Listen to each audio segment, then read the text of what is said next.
right, all right, all right. All right, all right, all right. All right. Matthew McConaughey in this piece. All right, so continue on the Strange Brigade adventures. The volume is down, obviously. That's why I can't hear the music, which is good because I need to speak on the game. So stopped at 4.3. Evaluation for the game before 4.3. Upload speed seems to be going well.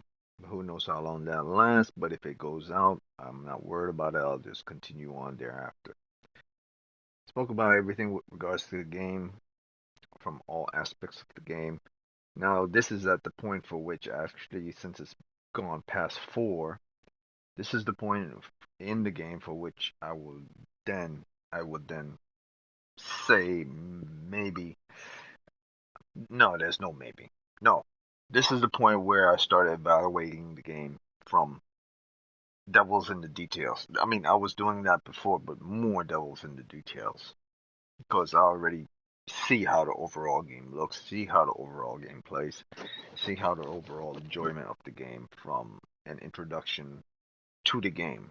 Like, say, if you were to give this to someone to test the game, I already see how it is from that point of view.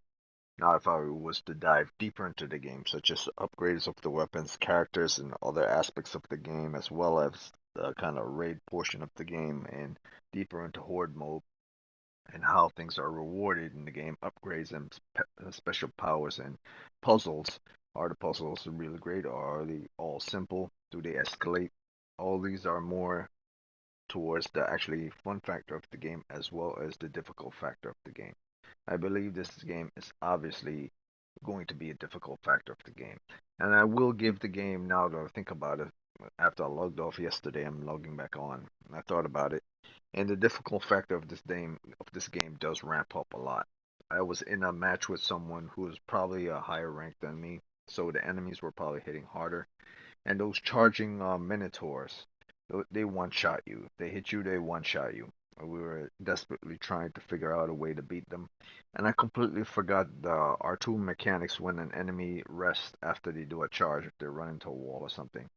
Um, I didn't test the R2 mechanic on them when they're in rest mode. I should have done that, and that probably would have taken a lot of their health. Then I dodge again, and once they ram into a wall, I should have used the R2 mode again to see if that would work. Maybe it didn't, maybe it doesn't, maybe it does. But I never checked it out, and I don't think anyone in the party ever checked it out to see if it worked because I remember in the strike mode, the score attack mode when I fought that boss, the first beginning boss, you could use the R2 attack to actually take a lot of the enemy's health by draining their powers using your sorcery or your type of relieve magic to purge the corruption from the zombie or to purge the evil entity or to purge the sorcery hold on um the dead boss or whatever it is. But you could use your R2 button when an enemy is down, a big boy is down, or a boss is down, to drain some of their health or to take their powers away, so that when it comes time for you to put more buckshots in them, they go down faster and have less health than you struggling all the time. So I did not do that when I was in that party. I should have done it. And what I'm going to do, I'm going to join another match today. Not a quick match. I'm going to browse matches and see who's online. And there's only one more person online, and there are 3 people in the party of that one person online, which is good because they're now doing the Forsaken City. Should I evaluate the mission? Should I see what the difficult rating is for this mission? Sure, I should.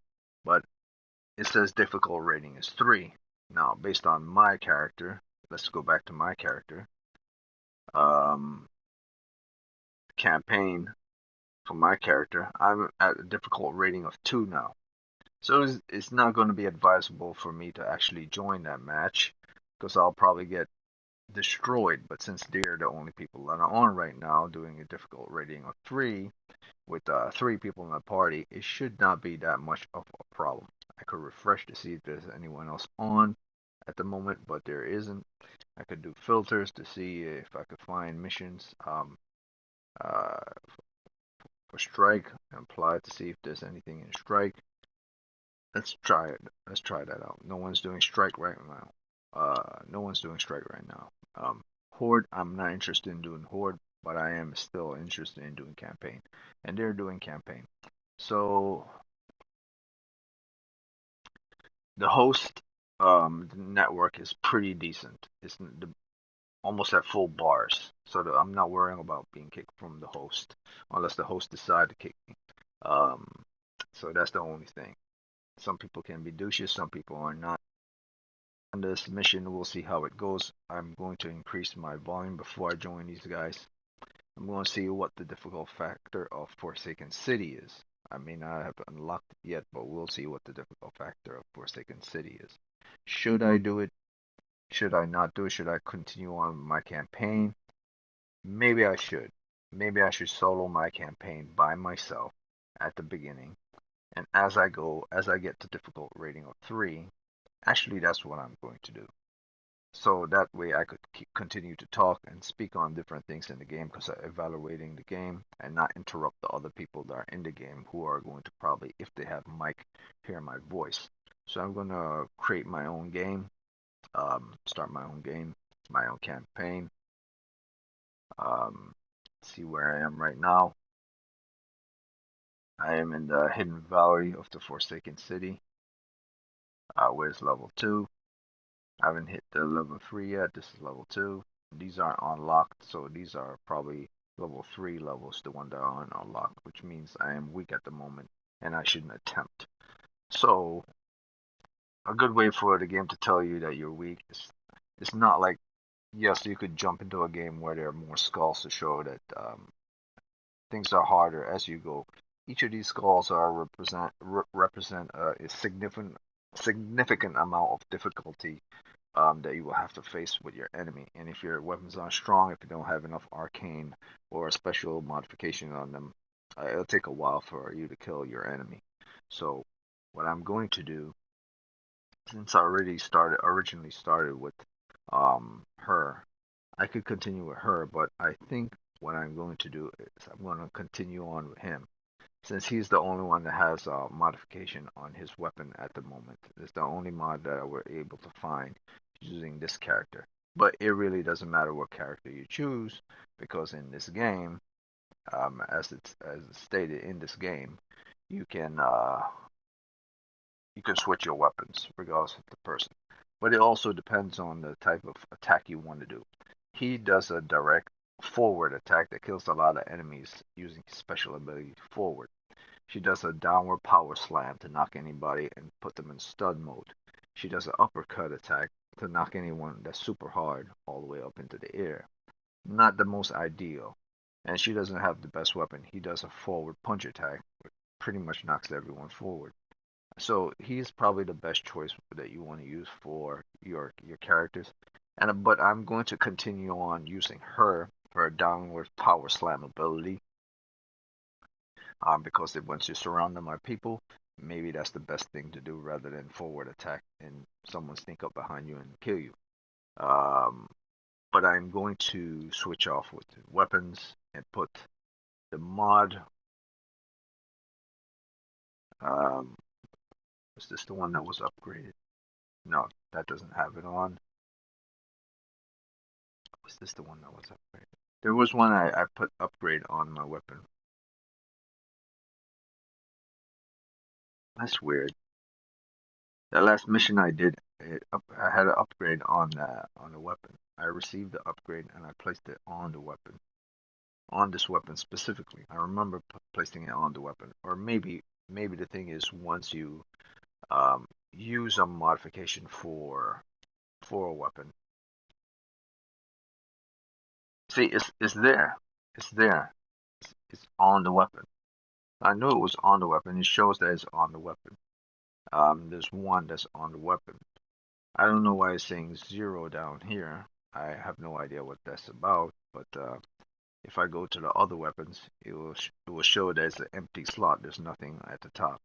Same for this. You can't really mod this. This is like infinite ammo, and this is on impact. Okay, so this didn't do much damage towards the enemies that are super strong. This has a blast radius, lower blast radius. This has a high blast radius. This has an incredible high blast radius, but it's a timer based. I think this will work the way I want it to work, but I think if if a lot of enemies are charging you, you want to kill things on the spot. But if you're dealing with big boy caprices, and you want to lock them into a position, I think this sets off an alarm, a sounding alarm on the ground. I'm gonna go with this for right now.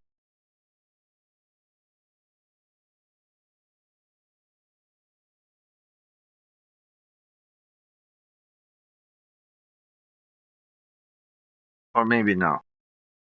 Uh,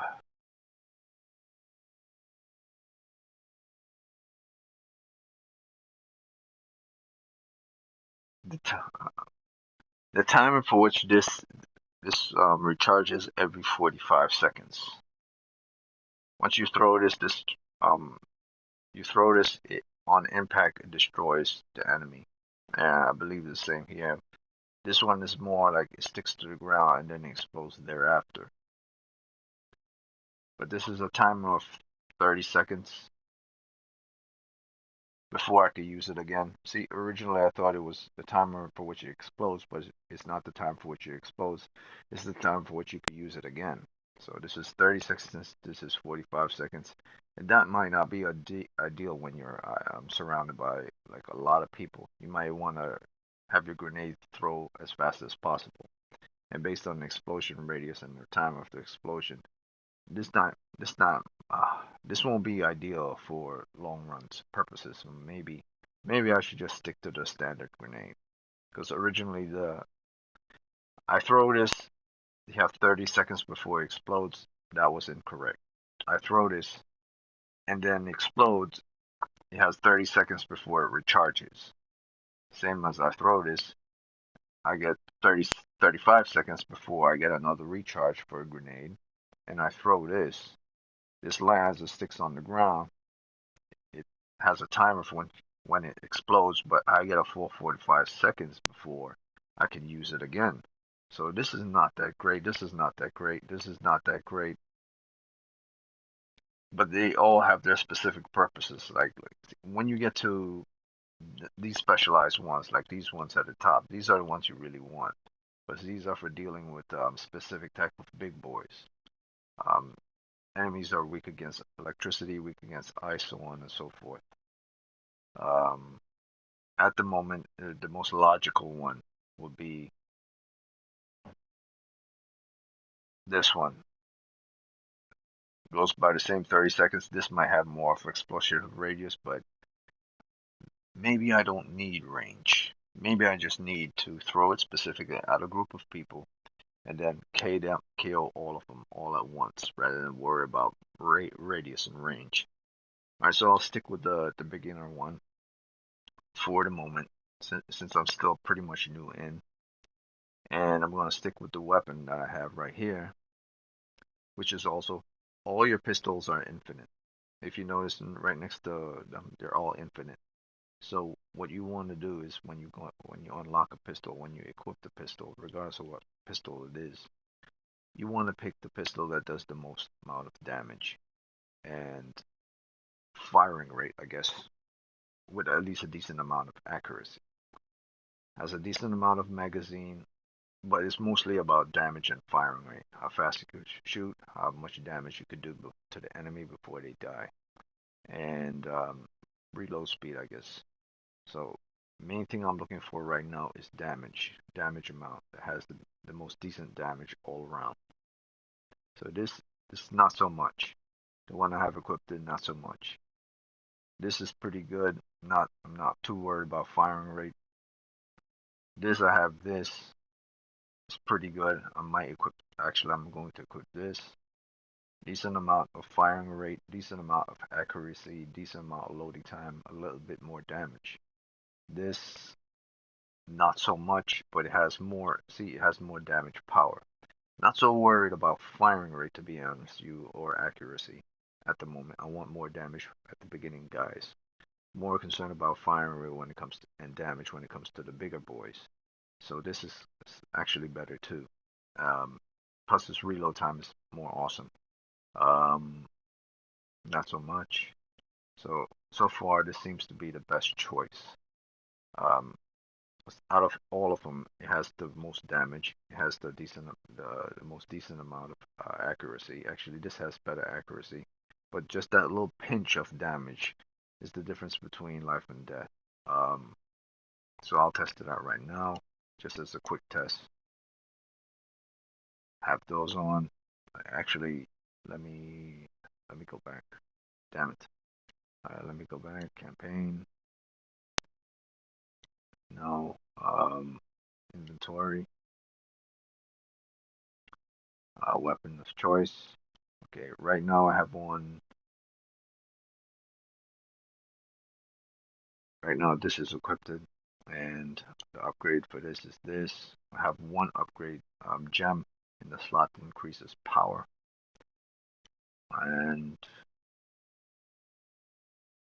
damage. The firing rate is great. The accuracy is not so great. The damage is not so great. But the firing rate is ridiculous and awesome. Not so good. Very not good at all. The damage is high, but the accuracy is so bad that the damage kind of is pointless. This is horrible. Um, Even you will have to literally be in front of your character to do, or in front of your enemy to do damage, which is not good. This is also good, very good. Unfortunately, firing rate is low. Now, in comparison, the firing rate here is very good, but this firing rate is bad. Even though the accuracy, you will always get accuracy, you always get damage, but when it comes to enemies that charges you, that are pretty fast, it won't matter. It won't help. So I'm still gonna go with the one I have. I'm not gonna buy this. This is good, but it's not great.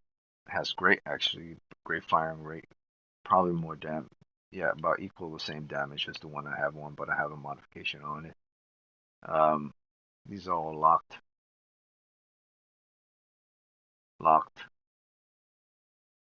and these aren't locked. These were part of the deluxe edition. So if you haven't bought the deluxe edition is on sale right now for under $10. You get the game and everything that comes with the deluxe. So not so great. Also not so great. Firing rate is ridiculous, but the damage and the accuracy makes it pointless.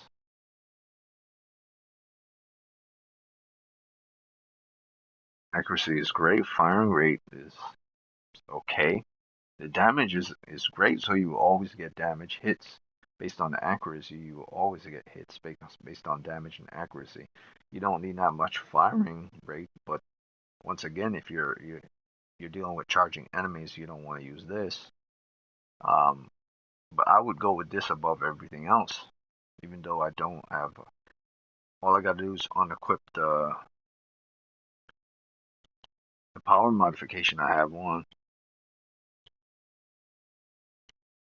but I don't know if I could unequip it. Yeah, that's the problem with these things. Once you get them, I don't believe that they can be unequipped. Once you have equipped them to a weapon, I don't believe that they can be unequipped. Once they're upgraded, I don't believe they can be unequipped. So you have to be careful when you collect certain things, unless there's something I'm missing that I don't know how to do right now. But for the moment, what I'm going to do is I don't really need to see, because even if I put on this mod to increase, or this gem to increase this thing's power, based on its accuracy and damage, the only thing it's going for is its firing rate. But if I put this on, um, minus the firing rate compared to that, not so good. Minus the firing rate compared to that.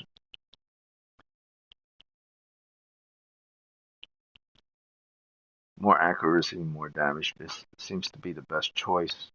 Put this on. But then I go with regards to this. This has more accuracy. Doesn't really matter. This is not so good. I think this is the best one right now for where I am right now because I have incredible accuracy, which means I'll do incredible damage. I have best firing rate. It's better than the firing rate I have right now, and I have just enough damage to do enough damage.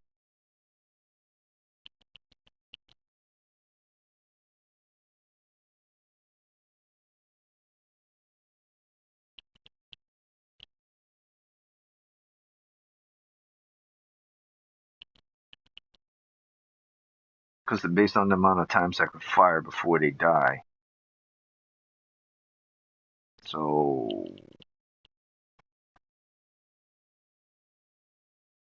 yeah, that's a lot of deduction of damage if I put this weapon on. It has more firing rate, but you want to kill your enemies as fast as possible. Straight off. This would be great if its damage and its accuracy wasn't shit. This is great too, but it's even have less firing rate.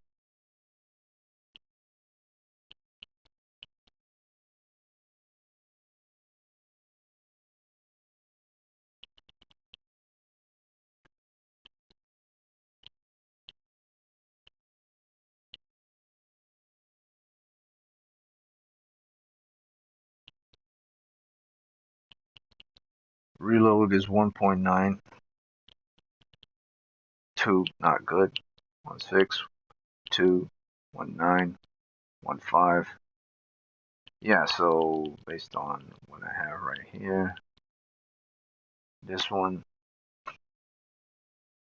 1.5. I don't mind dealing with a 1.9. The only sucky thing is I wish I could take that stabilizer gem off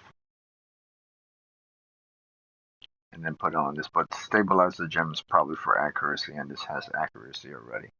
So I'm gonna keep this, and I'll proceed with the mission. I'll see how it goes.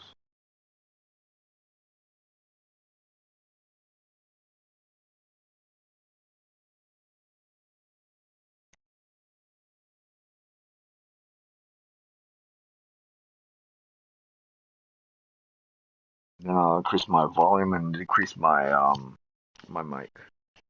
Cut my mic and increase my volume.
Problem. To become a spirit warrior, we had to survive in the wilderness when we were mere children.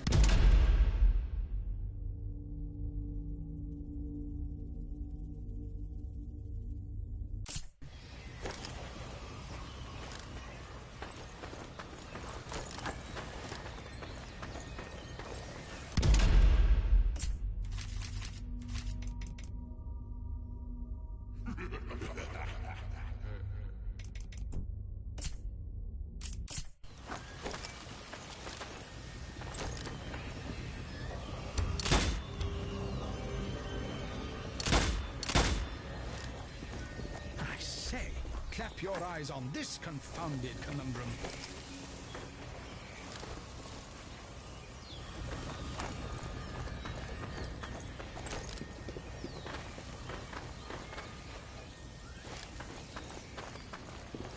sinister scarabs, far-off murderous mummies. I wondered if there's a connection.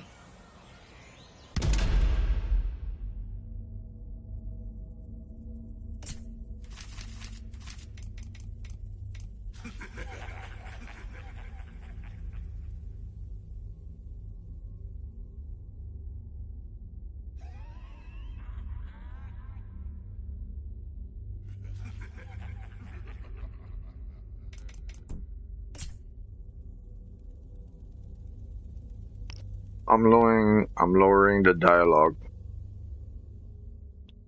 Dialogue is going to be lowered. I'm specifically lowering the dialogue for um, the character and the narrator because the narrator has this tendency to run his mouth off a lot while you're in mission. So I want to lower his volume as much as possible.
Yeah, so I made a mistake.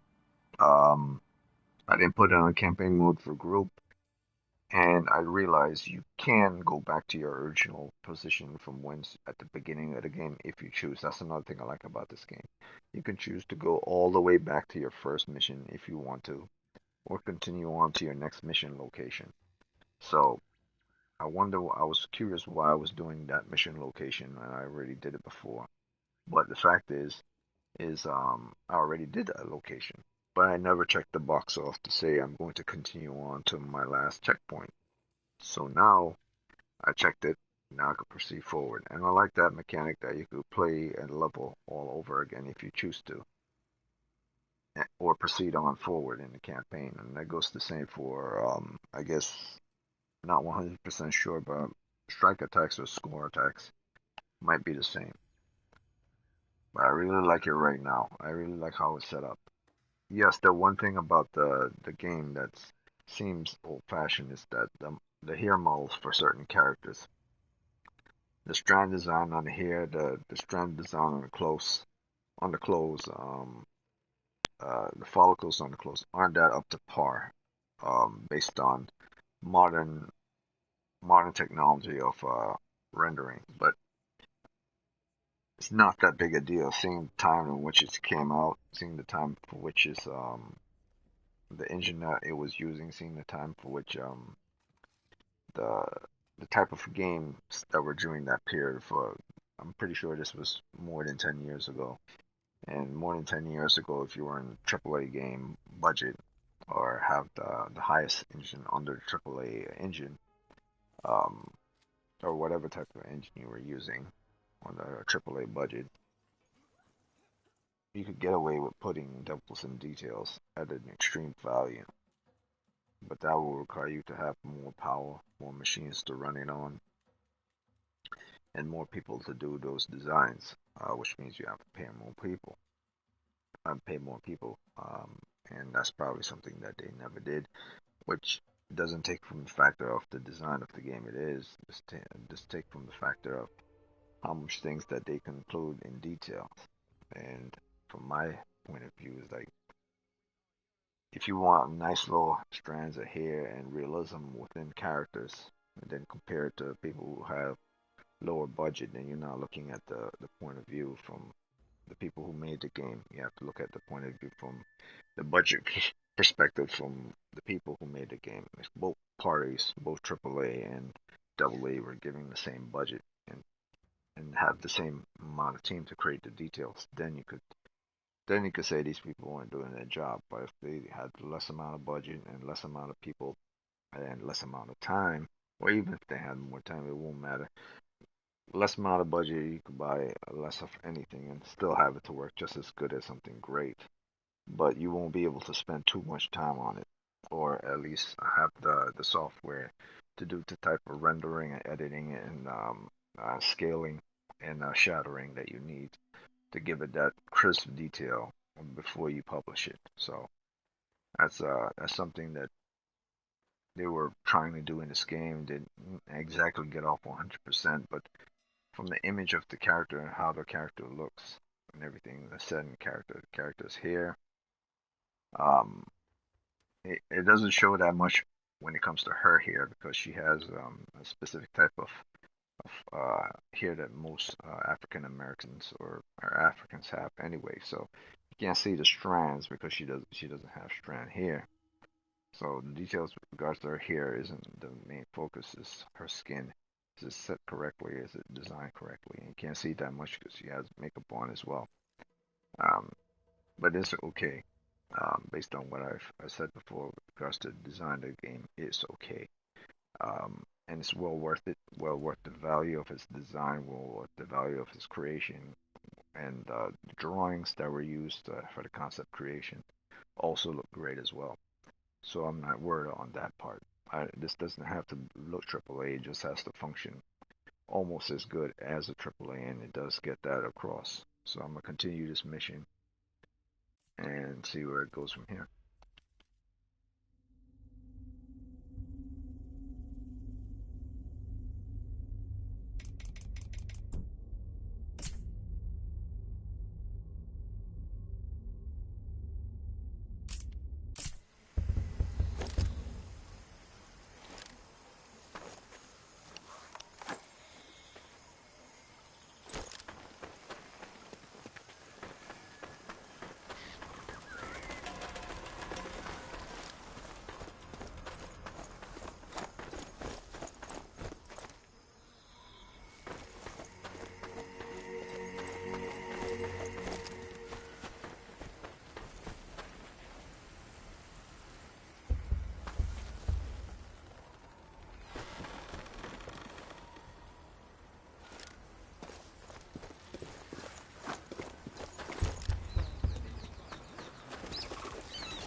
Okay, so correction. That was the beginning of the game.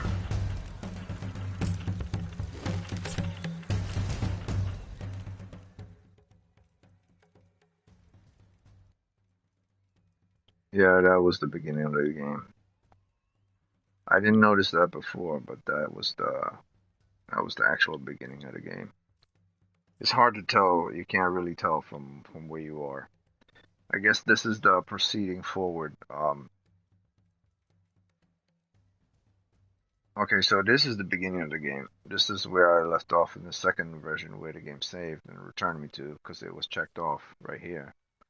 But I guess I unlocked this all the way to here. I got to the Pharaoh's location. I don't remember being here, but it says if it's unlocked, that means I've unlocked it. So I've passed this location, this location, this location. I managed to get to this location. Alright, so I'm going to continue from this location instead. I don't remember getting all the way here, but maybe I did. So we'll see. Continue the adventure.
Just what I need. Let's check on our tools.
These are valuable.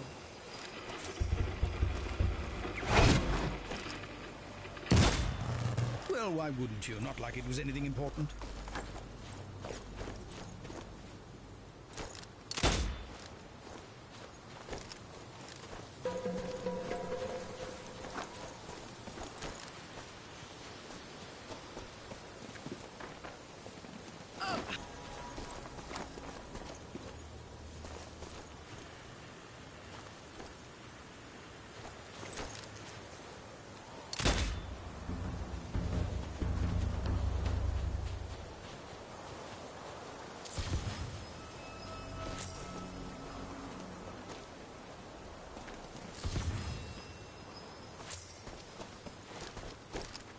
ramshackle ruins, torn down temples. Why, just think of all the lovely loot that must be lying about.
I'm reloading.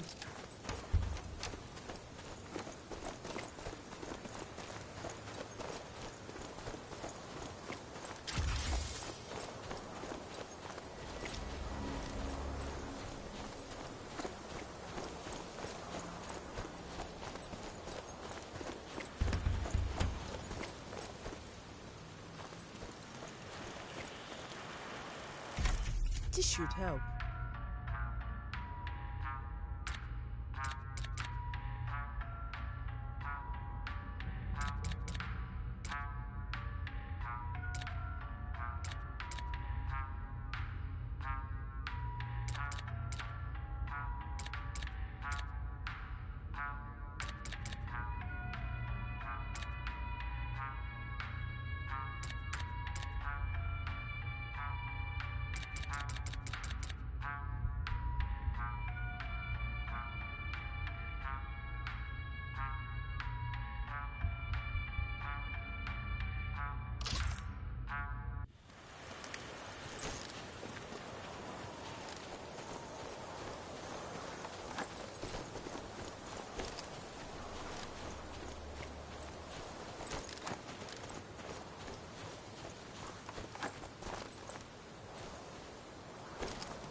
Time to check my weapons.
I can use this.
This can buy something useful.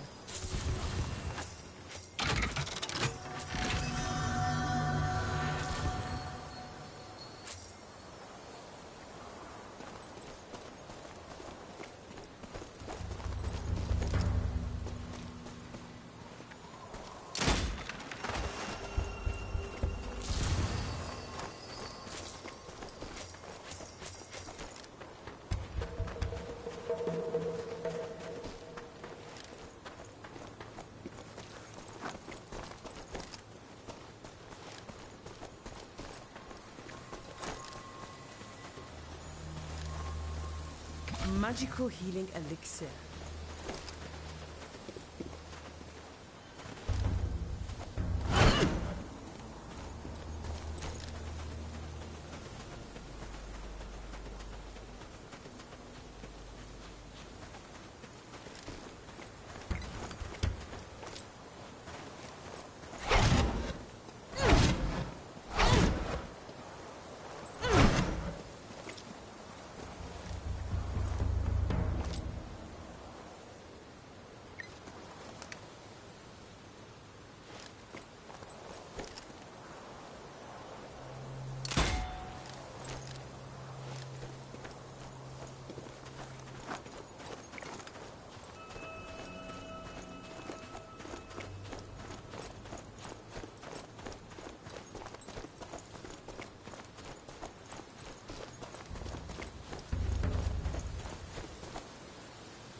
Even in these dire times, there's surely still time for a spot of treasure hunting. There's valuable magic power here.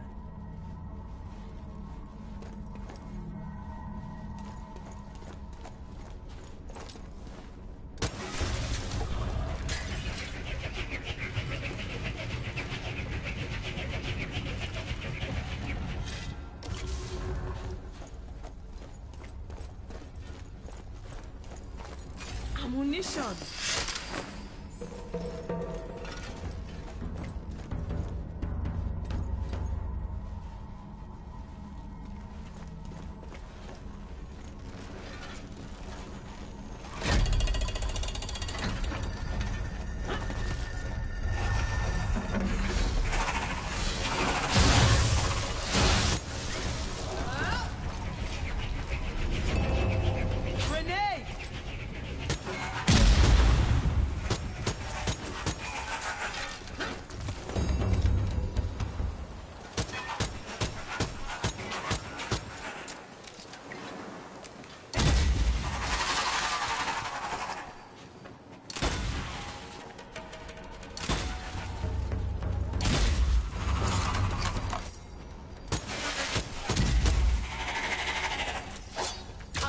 Ammo.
A welcome resupply.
Shiny.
So, Brigade, it would seem some full film crew has been reported missing around this location. It's quite an old report, so it may well be too late. Keep an eye out all the same.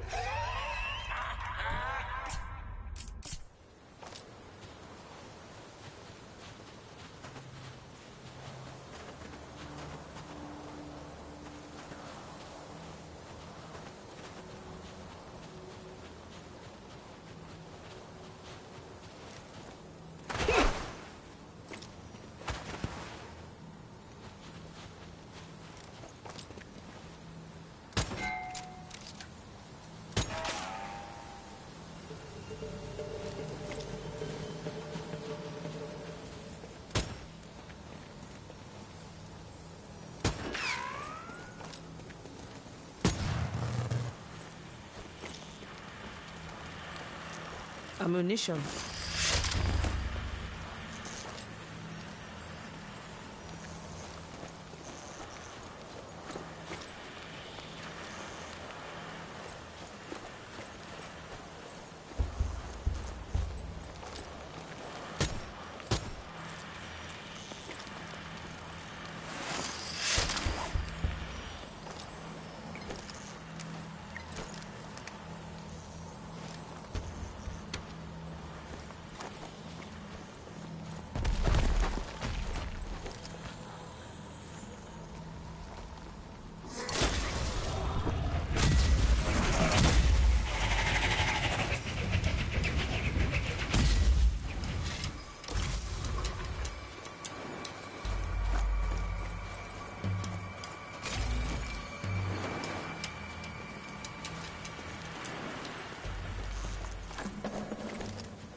Ammunition.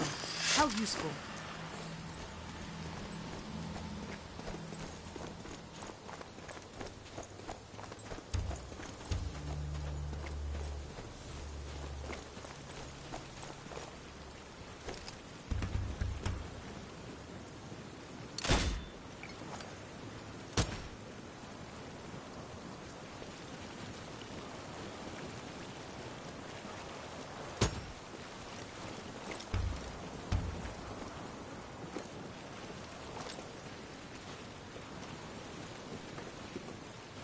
Such riches, just left lying around.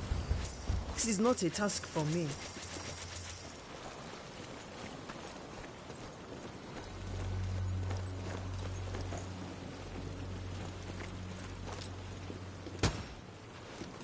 Oh, bad show. Maybe the next one.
A welcome break.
The spirits provide.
This should help.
What I'm doing is evaluating the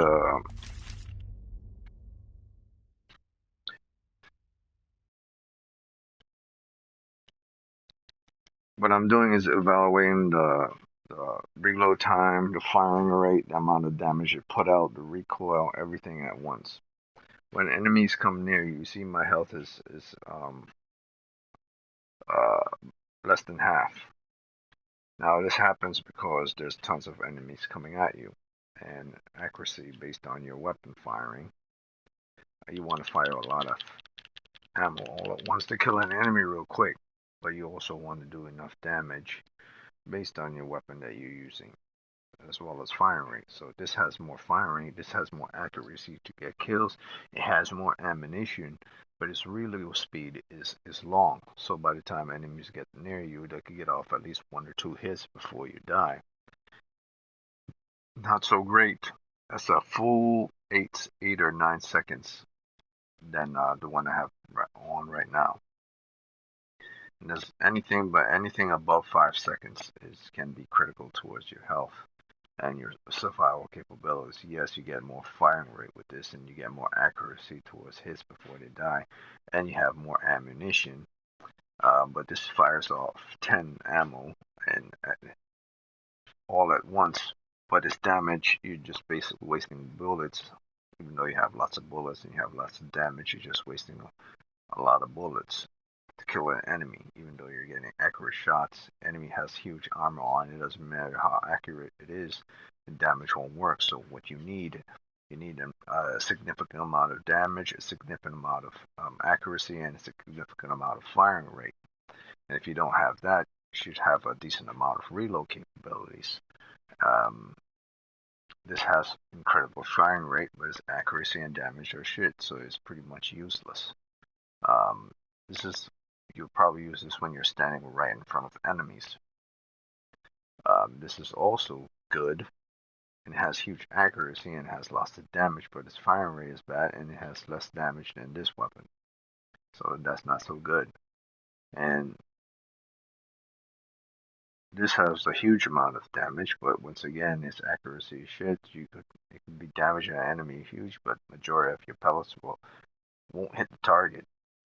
So you want to hit the target. You want to always hit the target. You want to have the highest accuracy, which will always hit the target, which is this one. Not so much worried about firing rate, but also worrying about accuracy and damage. So even though this has accuracy, it will probably always hit the target if you aim correctly. But its damage is weak, and its reload speed is weak, so it won't even matter.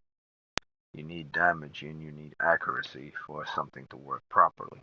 If this works, has highest accuracy, that means it'll be hitting target majority of the time, or even if you're aiming shit. And the damage is pretty much decent, but it has less damage than this, even though this has more accuracy than the other one, but it has slightly more accuracy, so you could do at least 2 more damage. But this has more damage than it does accuracy, so even if you're bad at shooting, the damage radius on this is better. Plus, this shoots four rounds and has 52 magazines.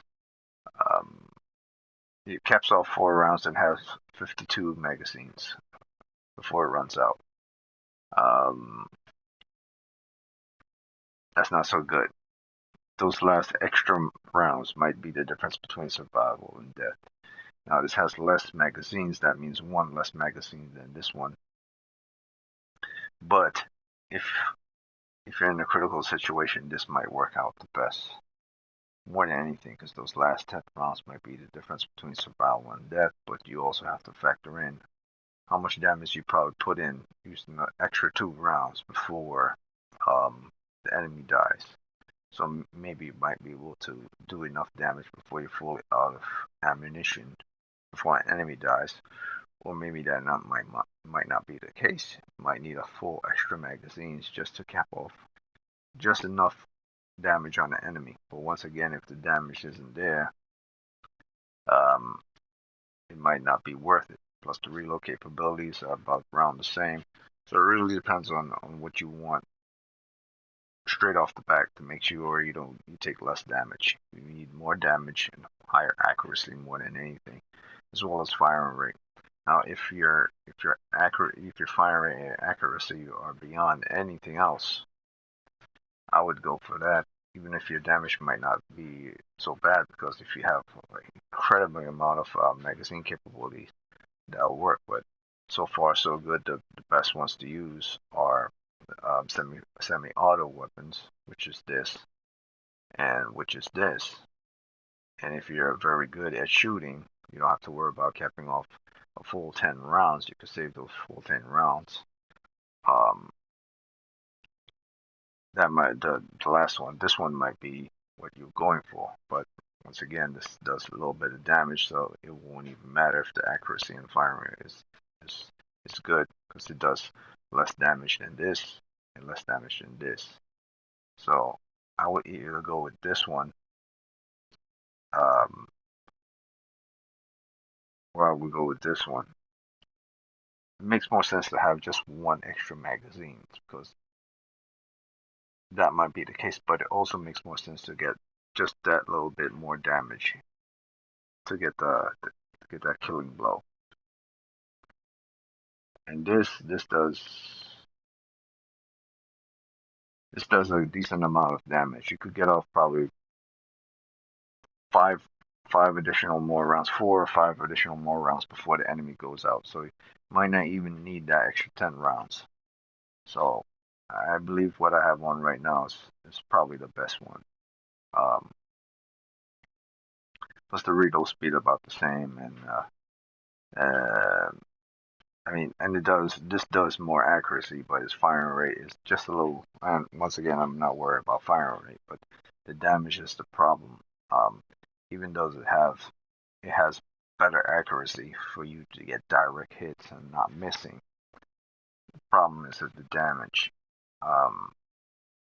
Like if you're really sucking at aiming, this is the one you'll want to go for.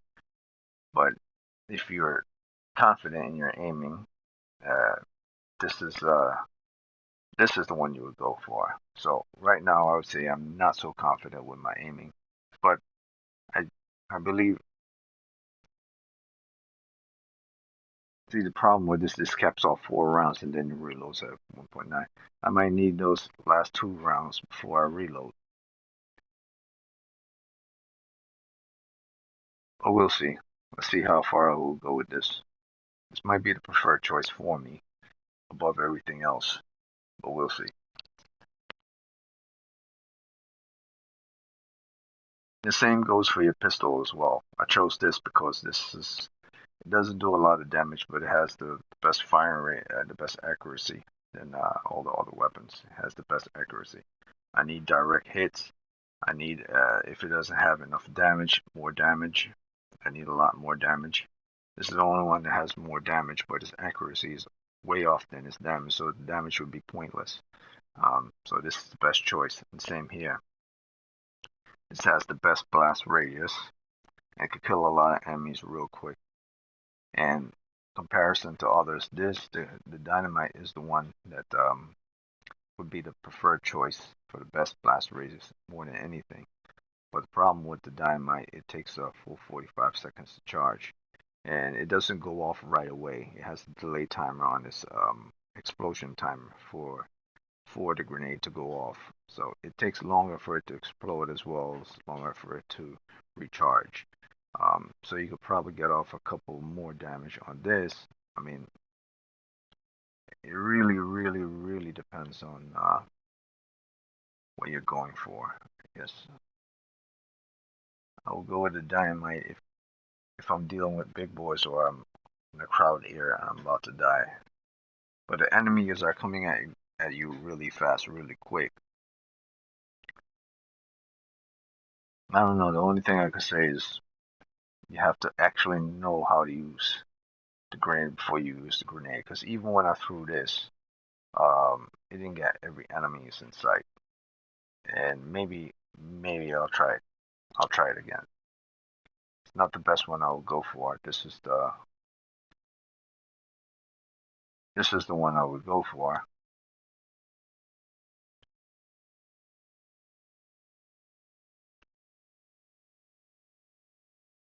I mean, this does more damage than this, far more damage, but you have to be within the vicinity if you're outside. This is the best one. Maybe I don't need to do as much damage as this. Maybe as long as I get around the ballpark. Maybe if I get around the ballpark. I just need that radius more than anything. I need that radius, the damage effect. And this is around the ballpark, but the damage effect doesn't do that much. And the delay time of this is 45 seconds. That full 10 seconds is the difference between life and death. And recharge time, I might need that actually 10 seconds for recharge time. Enemies will close in real fast.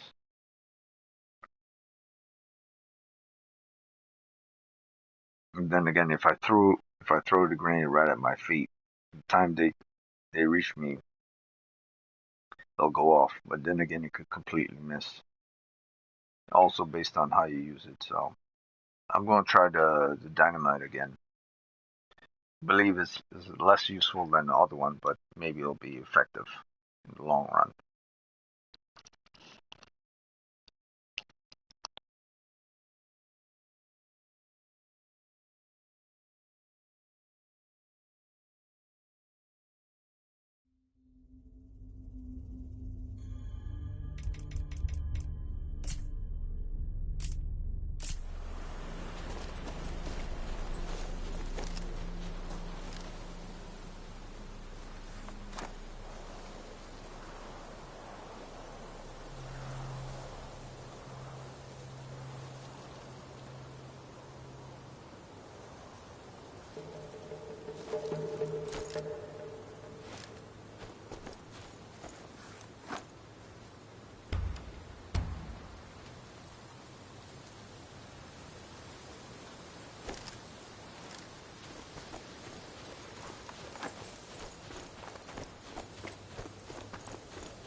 Time to bust out the thinking caps. There's a puzzle to be solved here, Brigade. So many puzzles.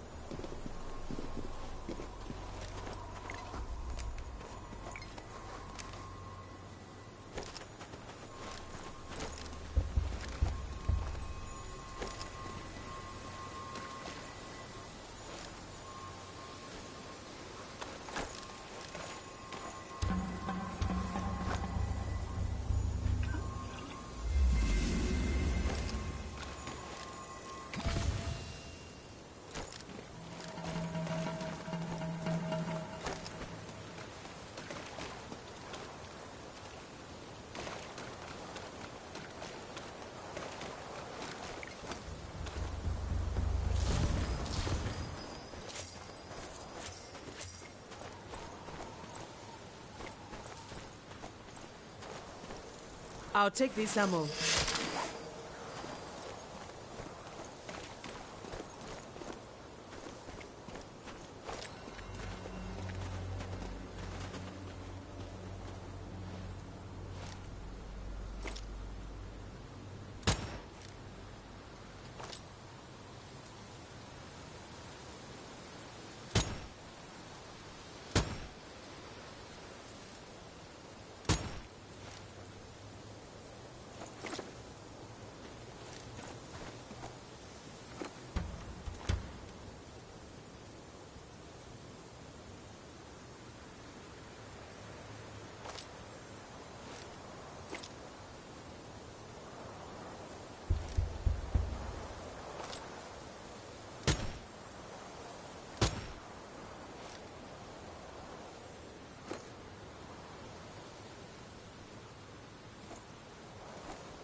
However will our heroes stand on these pads in the correct pattern and progress forward? 'Tis a Herculean task of absolute impossibility, apparently.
ammunition. This will help.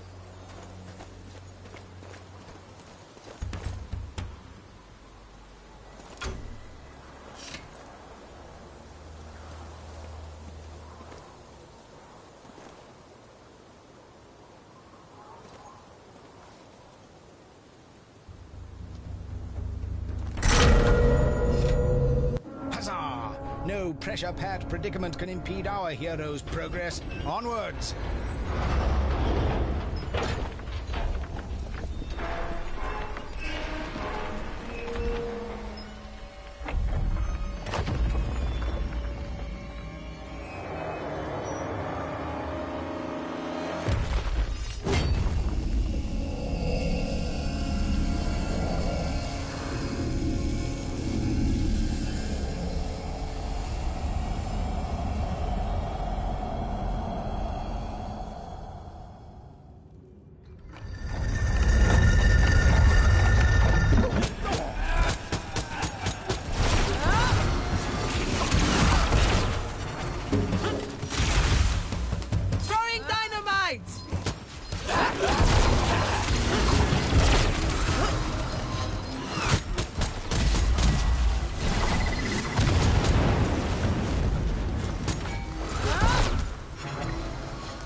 I need to reload.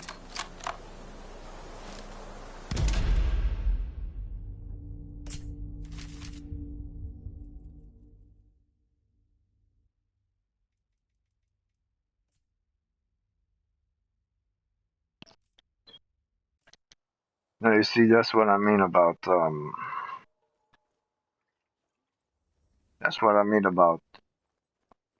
reload speed, firing rate, damage. Could be capping off a lot of rounds at those enemies as they're coming in really hot, really fast. But I chose to do more damage than I do for firing rate, which isn't great, but based on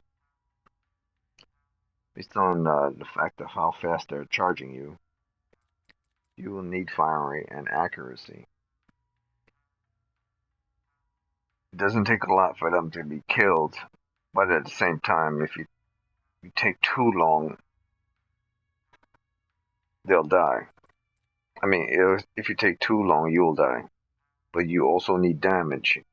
I kept a couple of rounds into them, and they die. And I don't want a reload speed of 2.7 when people are charging me at a ballistic rate. I need a fast reload speed and a fast firing rate with a decent amount of damage. This works, but the damage and its accuracy is weak.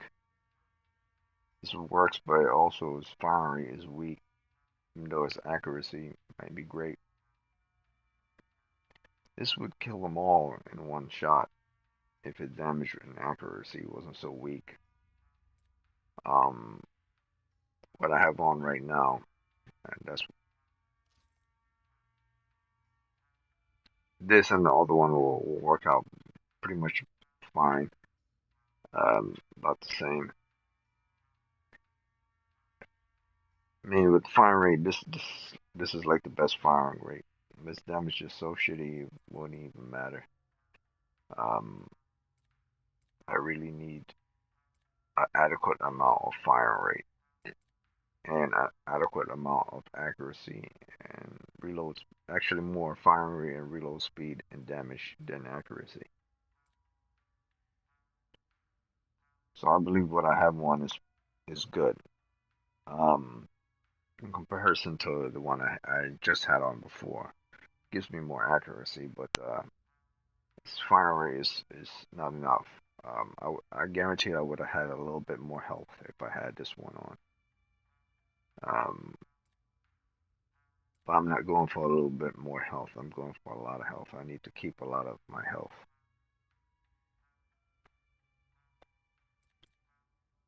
So we'll see.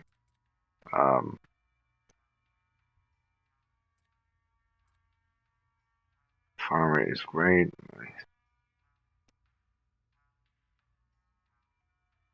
And I really need to kill off those guys like really quick. Do enough damage really quick. I don't need them to close the gap on me real quick. A fire rate might get the job done when it comes to speedy guys. But I also need damage also when it comes to speedy guys.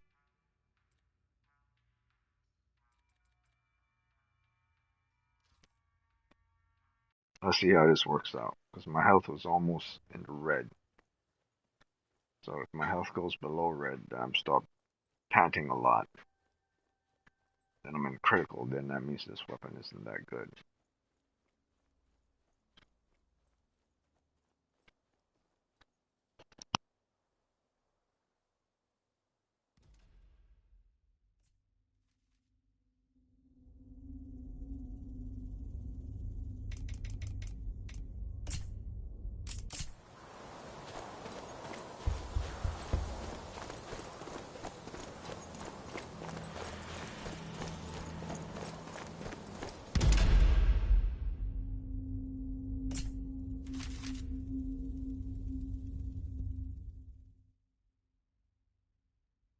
Now you notice something else. The accuracy wasn't. I was trying desperately to shoot those things, but those boys were coming at me so fast. I need high accuracy, but I could deal with it as long as I have enough damage in my weapon and enough to fire to hit them and reload speed. If I have enough damage and reload speed time, I'm not too worried about the firing rate.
There, 3 more statues that need lasers lined up. Best get cracking, Brigade. The world isn't going to save itself.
This can buy something useful.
This pyramid's remote location has kept any This will be information very about useful. it equally as scarce, Strange Brigade. The fact a film studio was able to find it doesn't bode well for subtlety in our future operations. A welcome break.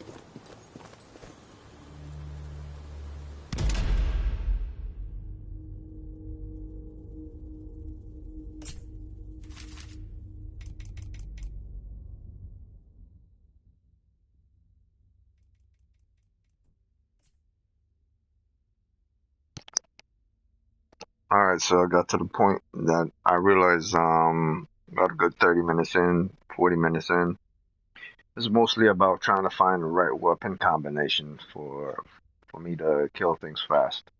And I like it. I like the fact that you could choose between variations of combination of weapon and grenades and timers and stuff to tell how long it would take to kill something. I like the fact that you could backtrack to those locations and refill your weapons and switch out between your weapons to see what fires fast, what kills fast, how you could dodge an enemy quicker, and how you get the best results. So we have that little bit of complication there that's more interesting and beneficial towards your actual survival in the game, and I like that a lot. So, even though I was at 4.3, I believe I gave the game 4.4 because I didn't consider the factor of I guess in co-op when it came to score attack, certain elements of hair designs, clothing designs, so follicles and stuff. I pretty much I said that before, but I didn't emphasize its existence within the game in comparison to other AAA games. So I gave that a point in the score attack and in the overall game as well, an extra point because this game is old. The game didn't have the type of money that was needed to make it AAA, but it still holds up to this day. So that's 4.4. But now, as I get deeper into the game, different locations, I realized I could switch off from location to location, um, rather than stay in one location, go back to the beginning again. I then gave it a 4.5, or I might have given it a 4.4 as a total before, but and included those details with regards to the design of clothes and stuff, and plus the details with regards to switching locations at a 4.5. You could go back to the beginning or progress forward in the game more. And now I'm gonna give the game like a 4.6 for the ability to um, variations between weapons, choice of weapons, and how what's best suited for your circumstance based on the enemy types. What works best for you, but whether you're good at accurate shooting or whether you're not. So I give it a 4.6 for that, for consideration for that as well. And the system of the actually choosing between one guns isn't that complicated. You can't really upgrade and make it to that detail, and they could take the points away from it for not including that heavy detail within the game. Once again, I say that's budget thing. Well, maybe that's not really a budget thing. Maybe that wasn't a factor of consideration for the game. That's why I only gave it a point 1. I didn't give it more points for that. I just gave it a point for it actually giving that achievement into the game, or giving that capabilities into the game to consider the type of enemies you're going to fight, consider the type of weapons that's best for your circumstances, and best for your surrounding as well as considering timer. So yeah, I'm gonna 4.5. Um,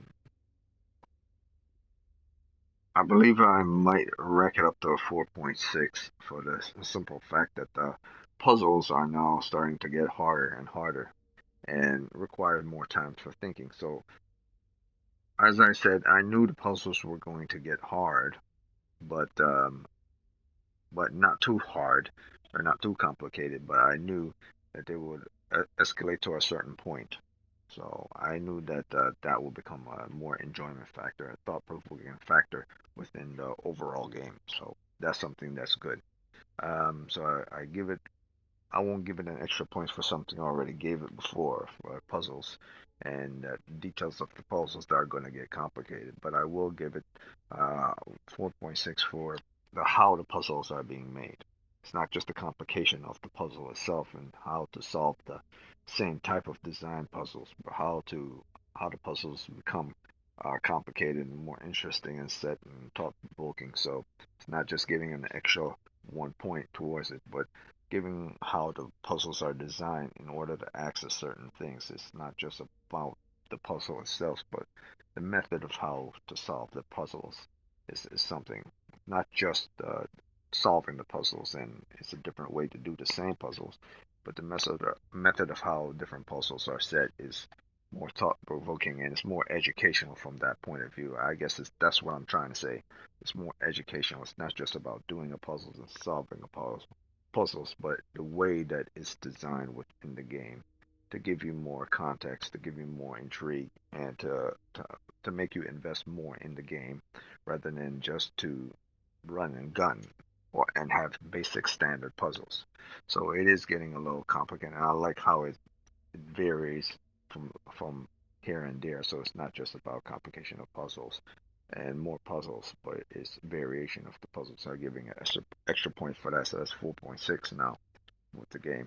So I'll probably get it up to a 4.7 once I leave this lobby, leave my game, and I go and seek out other gameplays that's not campaign related, or I join someone's campaign and see how they play. So that's another factor to consider with regards to the game, is to see how people within the game play their game in comparison to you, and how they join, how they team up, how they execute, and how they assist each other within the game. And that'll be a major factor when it comes to the fun factor itself, and how you cooperate with strangers versus how you cooperate with your friends. So I'll see.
Bash Conahan, fastest gun in the West.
Refresh yourselves as quickly as you can. There's no knowing what horrors our foe is planning to unleash on the world. Ma Conahan's little boy don't like missing out on his beauty sleep.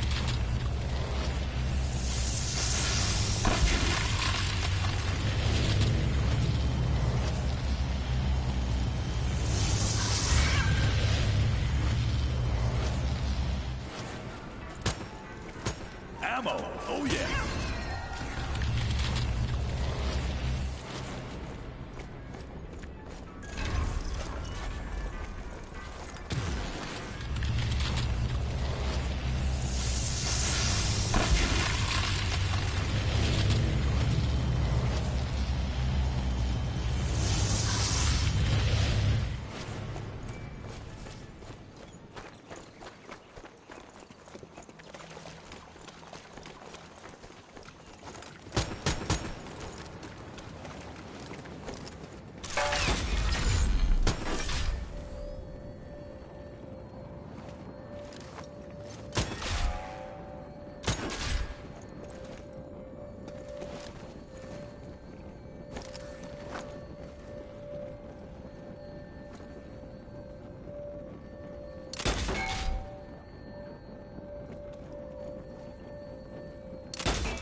nuisance. You've gone and locked the door shut.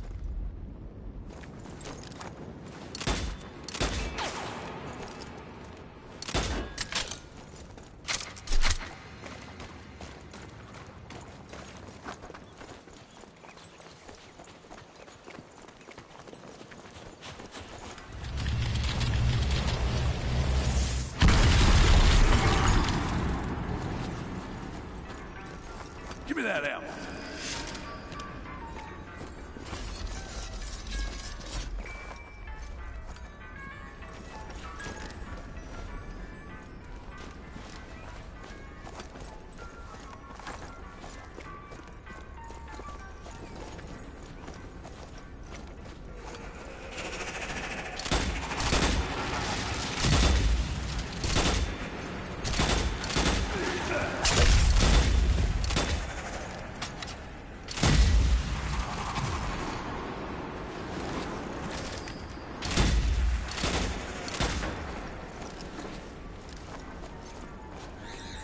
Delaying tactics to slow our heroes down. This evil enchantress knows all the tricks.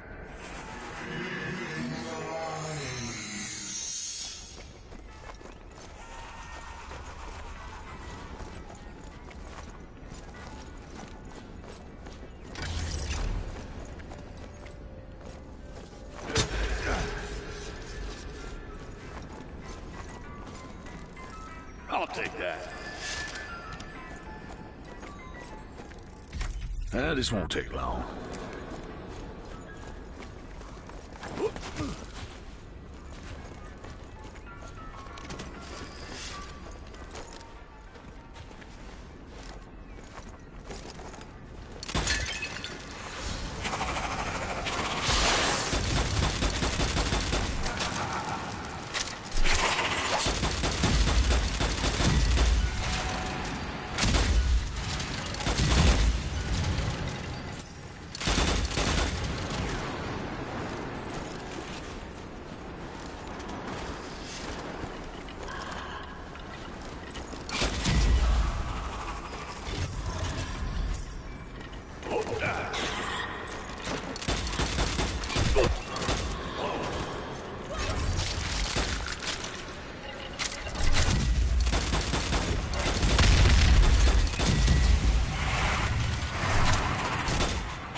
Gonna need one of them college degree types for this.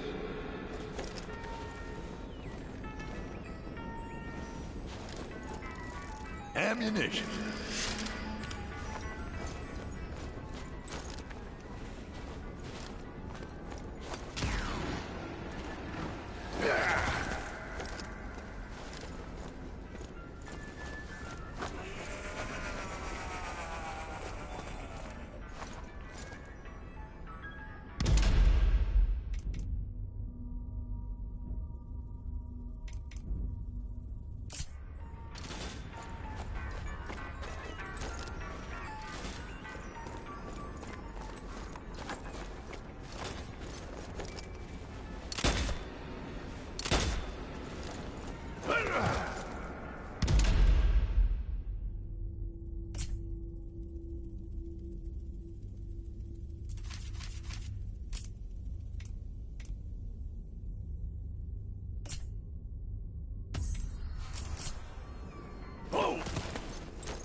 A door that opens to reveal another door.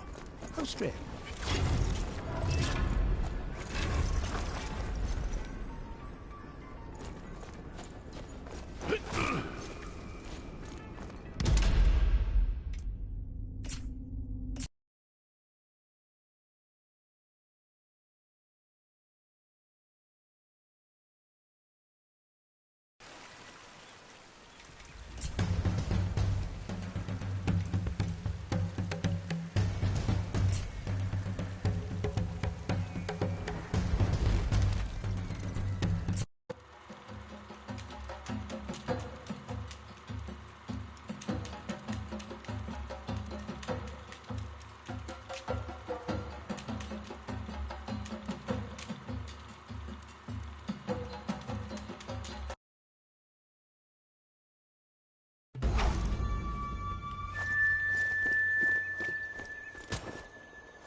I like licking butter off a knife.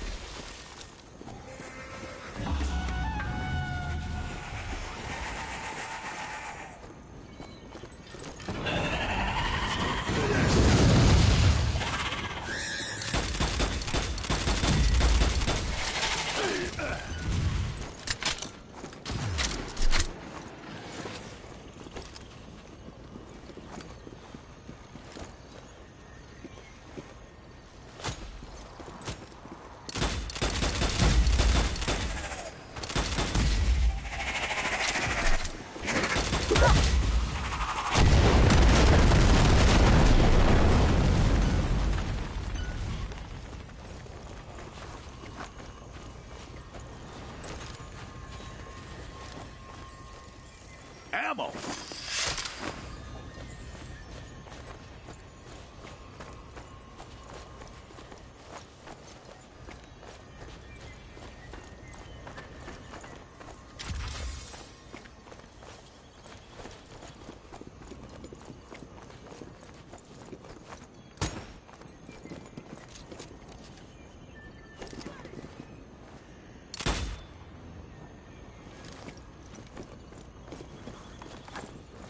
Eesh, that ain't pretty.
Quite the perplexing pedestal.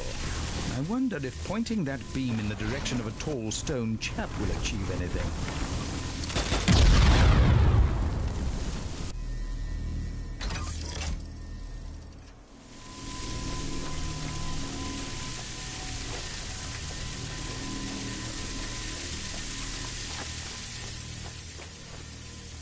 Sweet.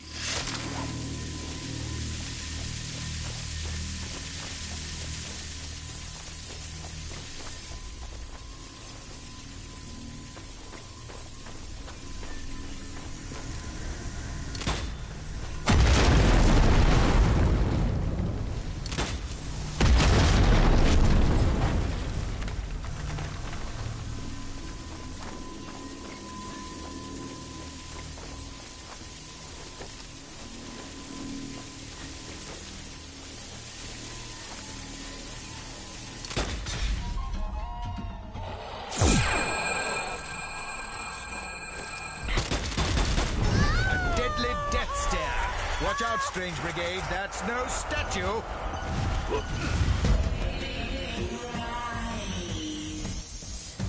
First deadly death stares, now murderous mummies. Look out, strange brigade. It's a trap!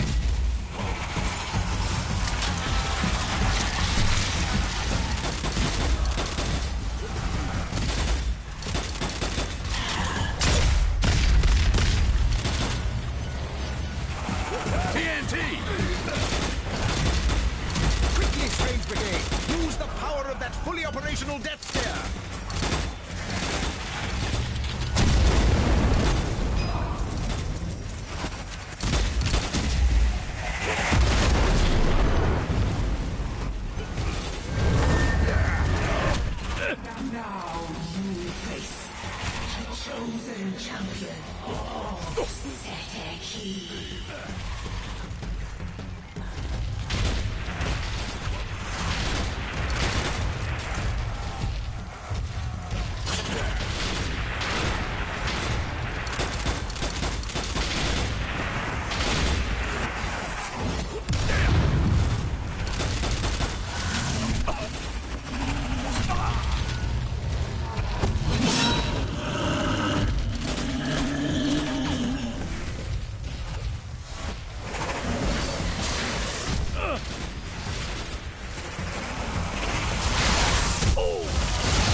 pistol.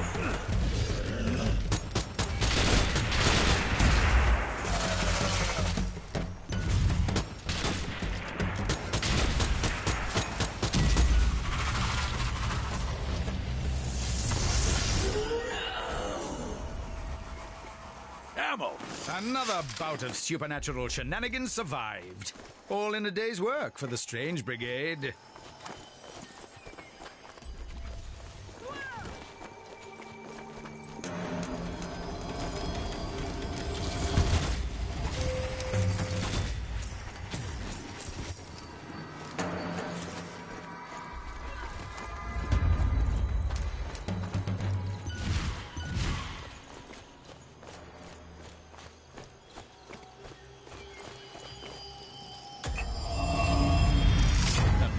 Passageway or a tempting tunnel?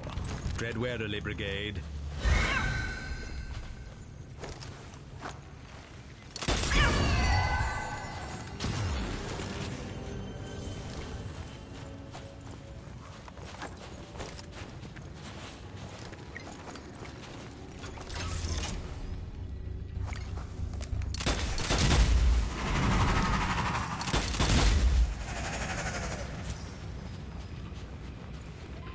Hurry on, Brigade. The fate of the world depends on your continuing good speed. Getting there as fast as we can, Duchess.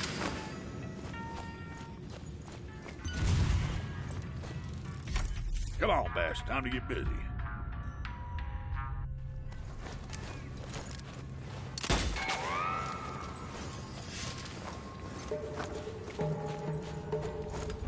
What cryptic conundrum has been stumbled upon here?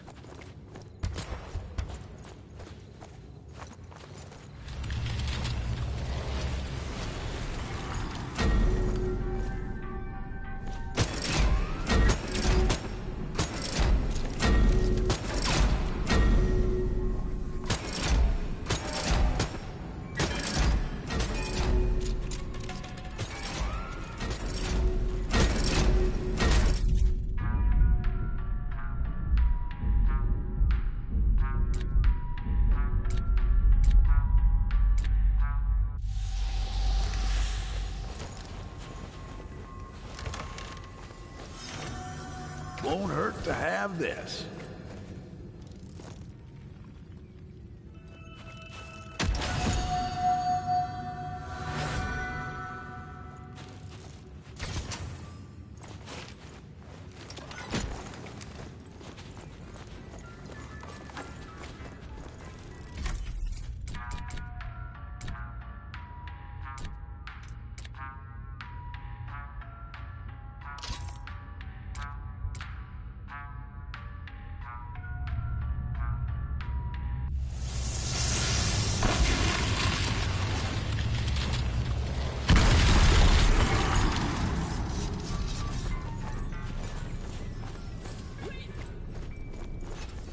The door of the gods. Only the correct combination will appease all three of these dread deities.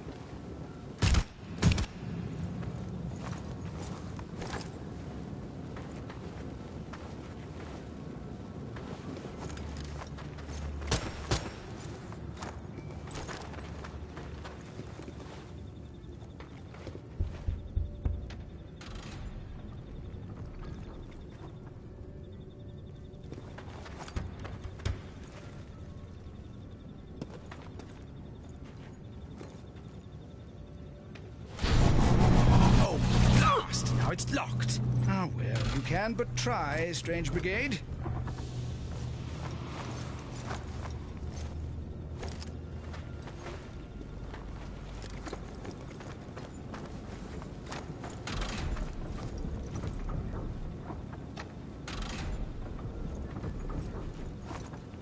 Tut, tut, Strange Brigade. Brute force wasn't the answer here.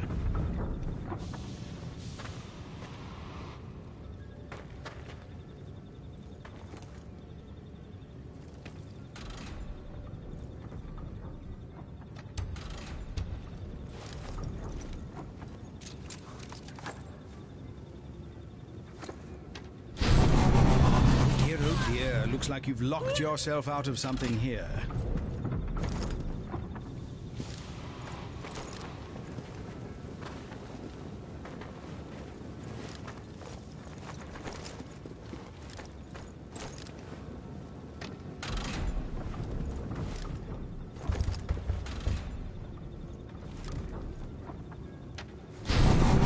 Well, that's a dashed nuisance. You've gone and locked the door shut.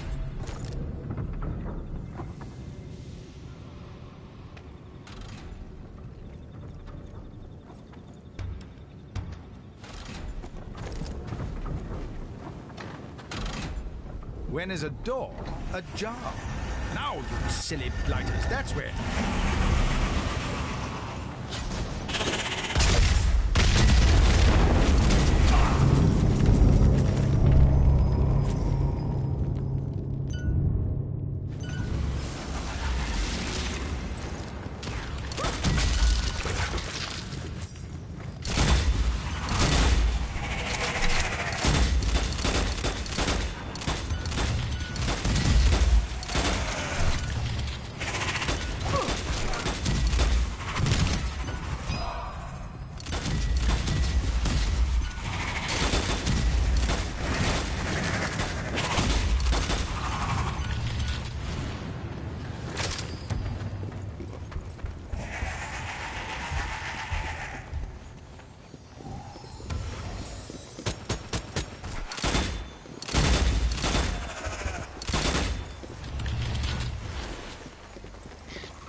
This is gonna hurt!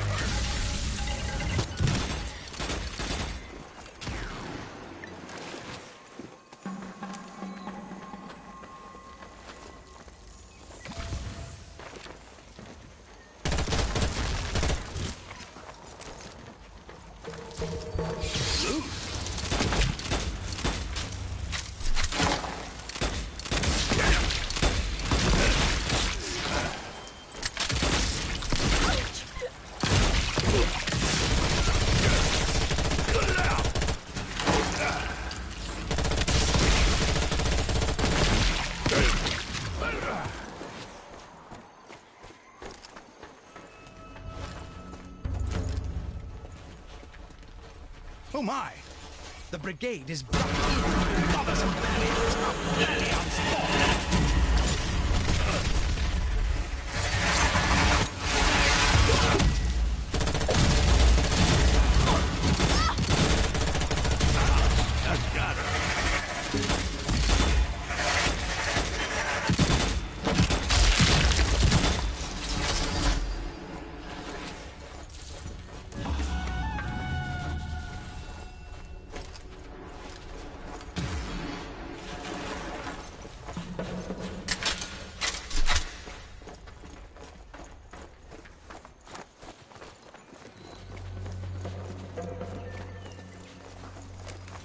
Ammo, oh yeah.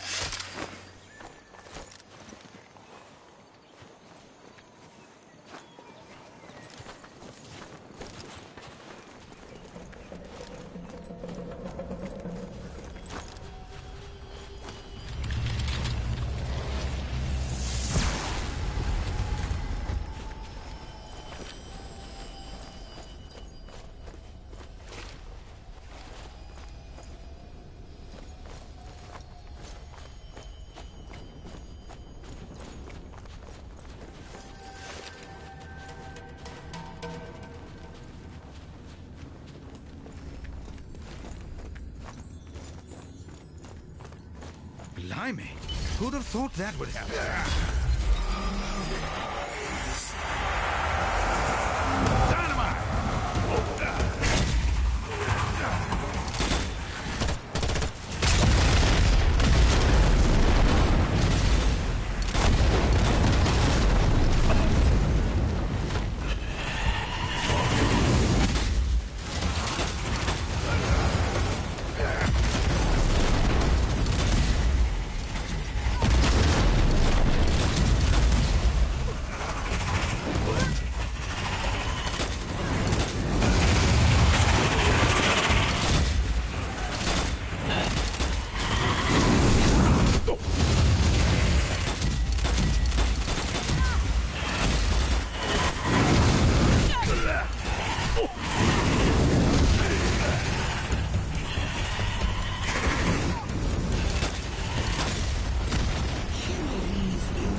secured. How dare mere mortals try to decry me?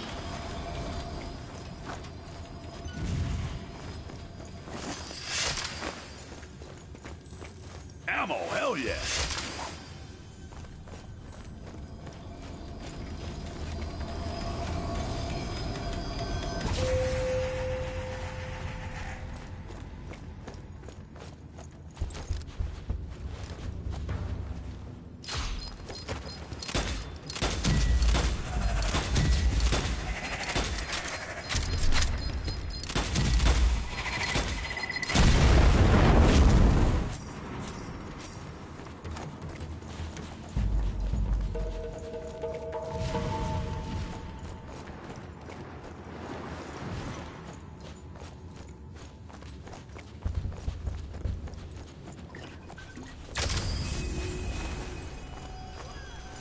Our brave chaps climb ever onwards, with the fate of the world in the balance.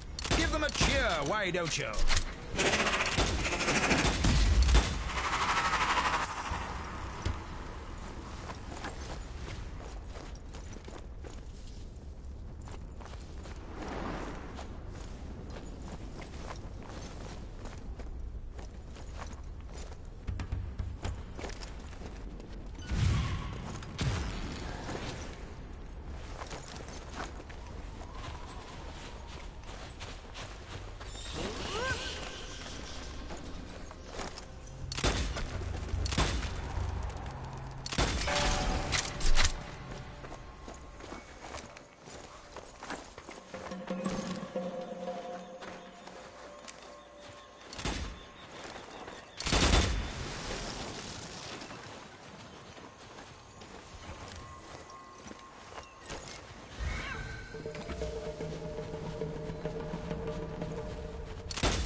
At least I'm packing iron.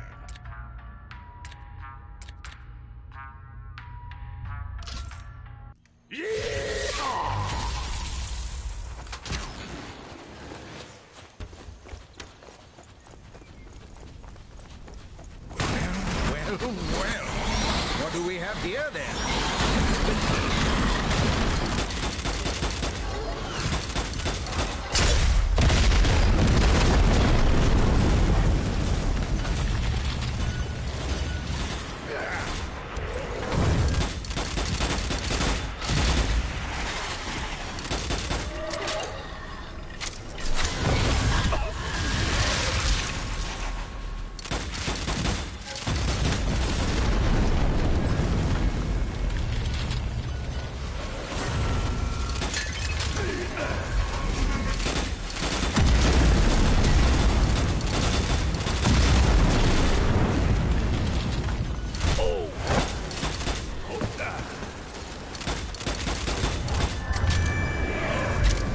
Need one of them. I believe for this.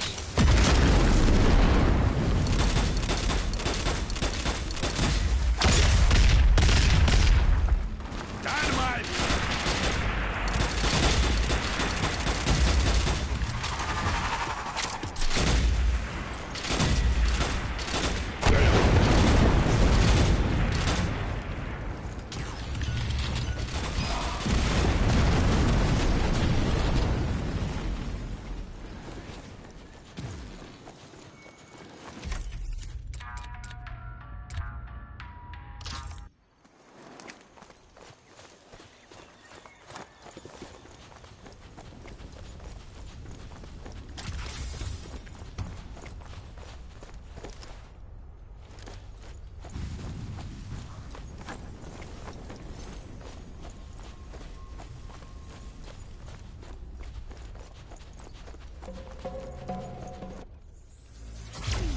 The portal to Duat, the realm of the dead.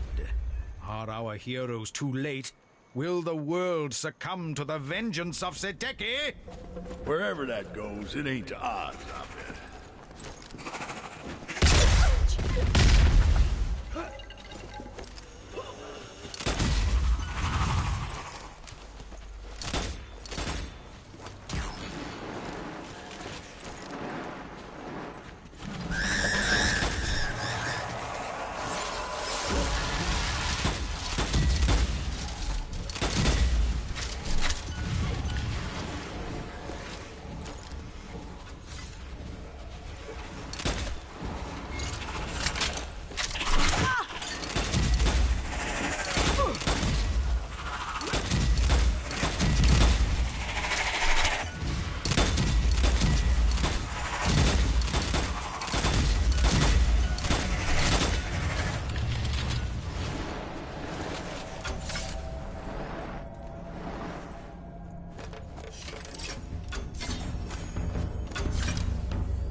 I'm staking my claim to this here goal.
No hesitation, Brigade. Whatever the danger, whatever the terrible cost, Sateki must be stopped. You got that right, Duchess. Give me that ammo.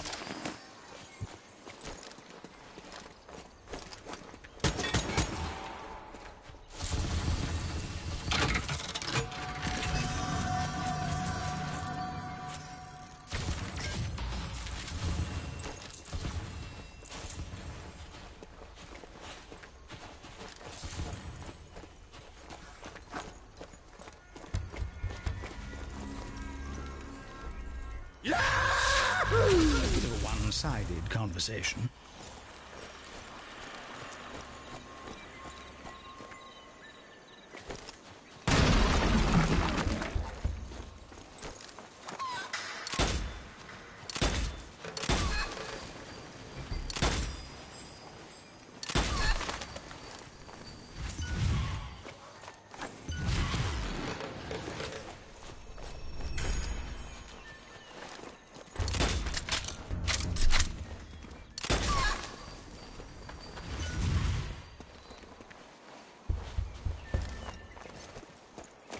The end of the world?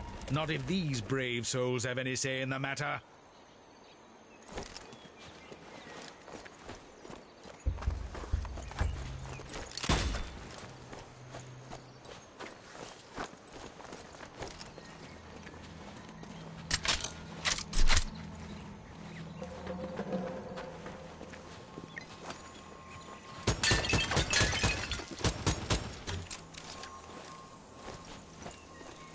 Ammo!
out, otherworldly bounders! The Brigade are coming!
Legion of the Damned laid to rest.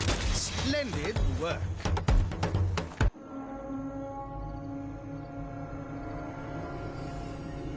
Oh, my giddy aunt! This beastly cove's bigger than dear old Nelson's column!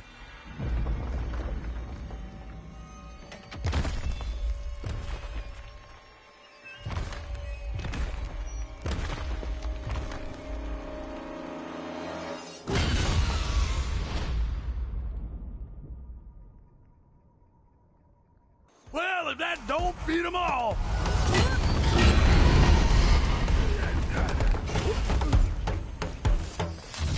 This is no time for gentlemanly conduct, Brigade. Blast his balls! Shoot 'em! Don't let 'em catch you! Cut it out!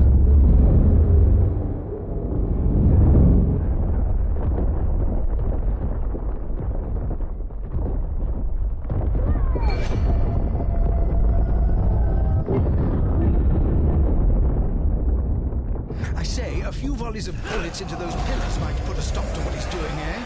Well, we get stronger when it touches them pillars. We gotta do something about that.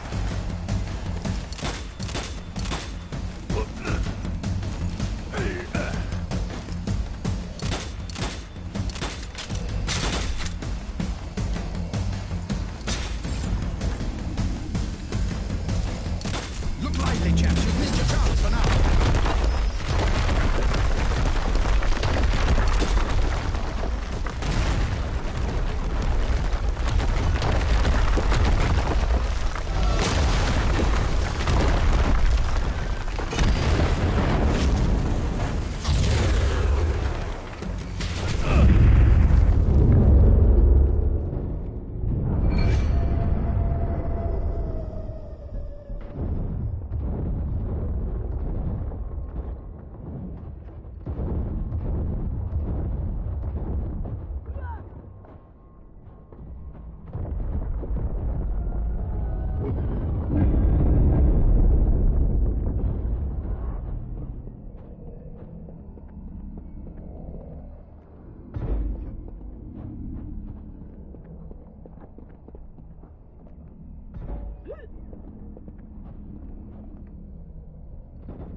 don't beat them all!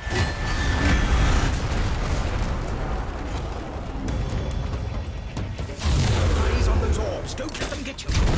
Shoot them before they get a ditch on you!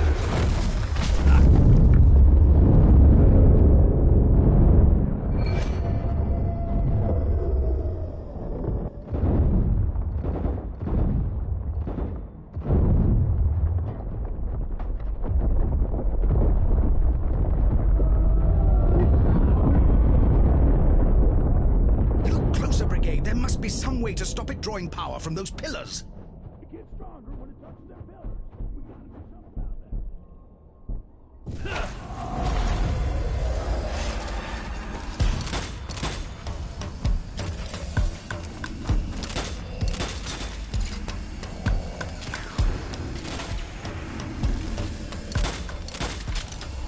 Not to worry. I'm sure you'll live long enough to get more chance.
Can our heroes use the brute's own magic against it here?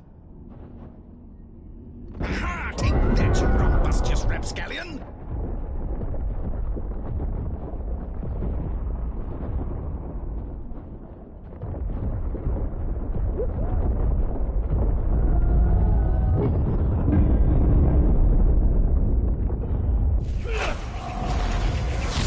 This is no time for gentlemanly contact, Brigade. Blast his balls! Shoot them! Don't let them catch you!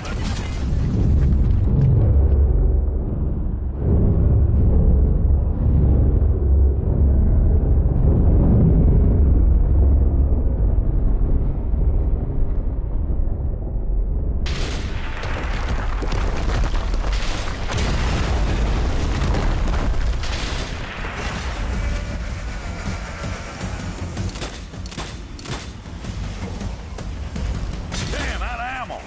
Cut it out!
Tessie Caldwell, keeping the skies clear.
Now that's one of the issues of playing with online people. Because they're so into doing their own thing. Even if you follow them, you can use your mic with them wherever. They might jerk off and do their dumbass stuff because their mentality is only for their own purposes. Like, even if you listen to them, whether you have a mic or not, they might be ignorant. They might not think enough to understand that if you're around them, that means you're following things and doing things. Some people expect you to have a mic on to use things, but if you want to form a party to do things to make achievement, you form it with your friends. You don't form it with perfect strangers. You don't do that with perfect strangers. You form it with friends. And you don't make your stuff public. You put it friendly. So if you make your stuff public, then no one really has to listen to how you're going to do something. I mean, you kick them, but then that's against the whole point of why you made it public to begin with if you're going to kick people. So it is irrational. The only time you kick people in the public is when they're doing something derogatory or screwing up or delaying the game. But if you want to do things under achievement, you do it with your friends, or you make sure to understand before the person joined that you're doing things for achievement purposes only. And that wasn't the host of the game. The host was someone else. So they're not too bright at all. Uh, Most of when you want to do achievements, you do stuff with friends in a group of friends. You don't do that and you don't put it in random public. You either trying to do something in random public. When you do something in random public, you have to inform the people that you're going to do something in random public, but you can't expect them to actually follow you in that regard. So, not a lot of people are bright out there when it comes to those things. Um, so for right now, I am going to also browse again, see who's on. Well, let me see. Browse again. Yeah, it's the same guys that were before trying to do the Forsaken City. So I have no interest with playing people with their friends trying to do their own things, yet they have it in the public settings rather than private settings. It makes no sense. If you're going to do something with your friends and you need to achieve something, don't expect strangers to do it with you or to follow your stuff. Otherwise, what's the point of having public? So some people are kind of slow in that regards. Um, if you just want to do enjoyment like I'm going to do, and evaluate the game evenly while at the same time playing it, you do it from this point of view, which I'm doing it,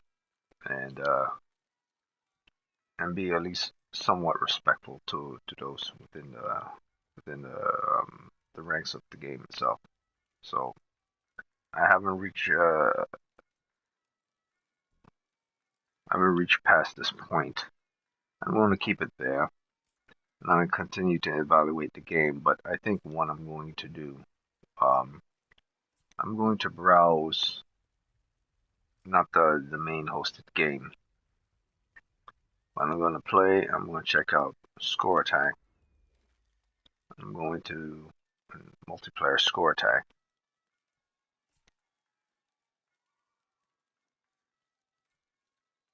And unlike actually maybe I'll go back. So you could browse mission difficulty. This is all campaign stuff.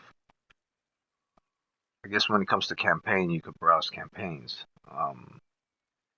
If you're setting a set for campaign, but let's see. I'm set for Score Attack. And stage 1, stage 2. Okay, so you can only browse when it comes to campaign.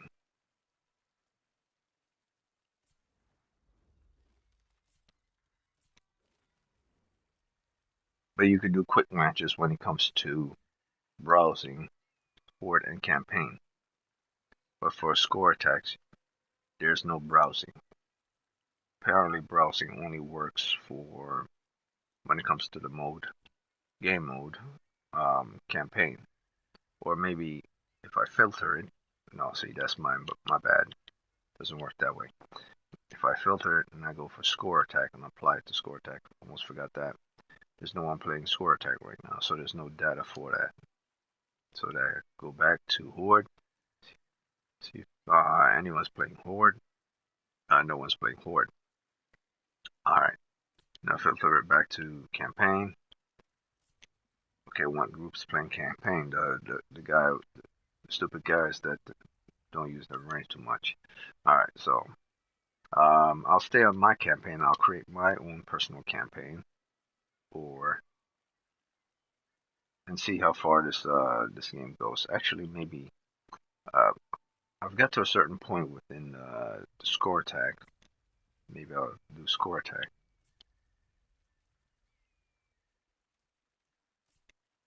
Apply score attack. Play score attack.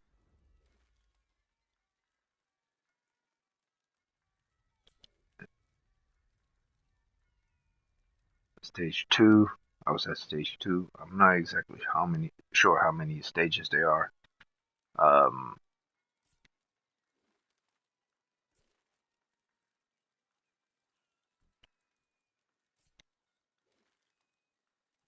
Multiplayer, score attack.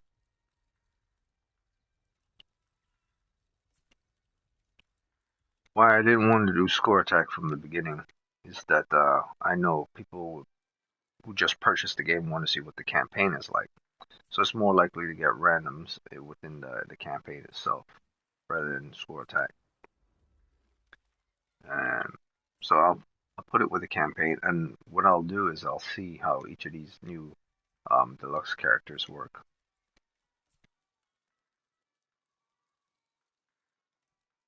I see how the weapons. Oh, these are the weapons I chose.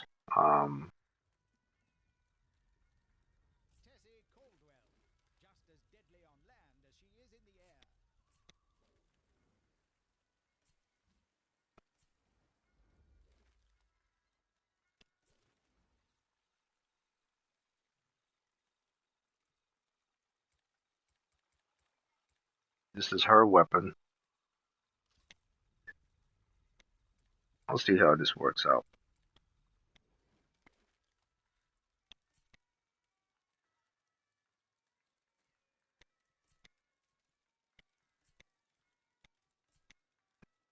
And there you go. So I'm going to proceed forward, and I'm not going to have limitation and try to achieve anything within the game. Not going to do that. You have to really dive deeper into the game to want to actually achieve things within the game.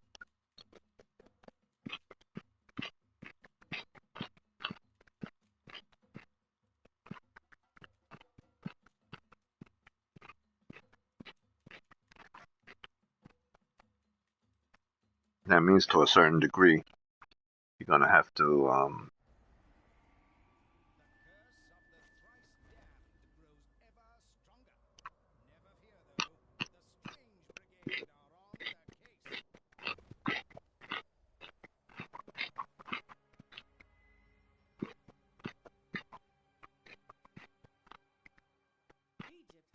Alright, so I might have to do this location again, but that's fine. I want to proceed forward. I want to see how things work.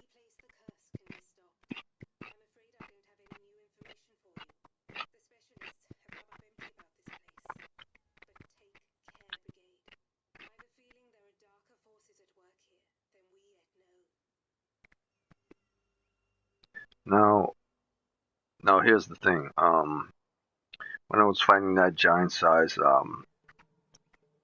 statue, the pyramid statue, or a sphinx. Well, it's not really a sphinx, but a pharaoh statue or a guardian statue. It was required that I have a fast firing gun. Those semi-automatics won't work for that. Those beams come down at a very fast rate. So firing rate is a huge thing in this game. Accurate firing rate is important, and having a reasonable amount of damage is also important. Firing rate and accuracy is necessary, especially when you're surrounded by enemies or attacks that do heavy damage. So I'm gonna do that. I'm gonna finish up what I'm eating and proceed on forward. Not gonna join anyone's campaign, and after this I'll see how deep I could go in. So for right now, I was at a 4.5, 4.6 for the game, about a 4.6.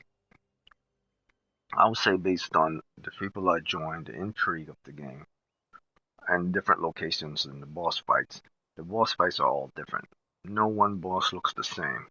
They may have the same cultural image to themselves, but each boss is kind of significantly different from each other.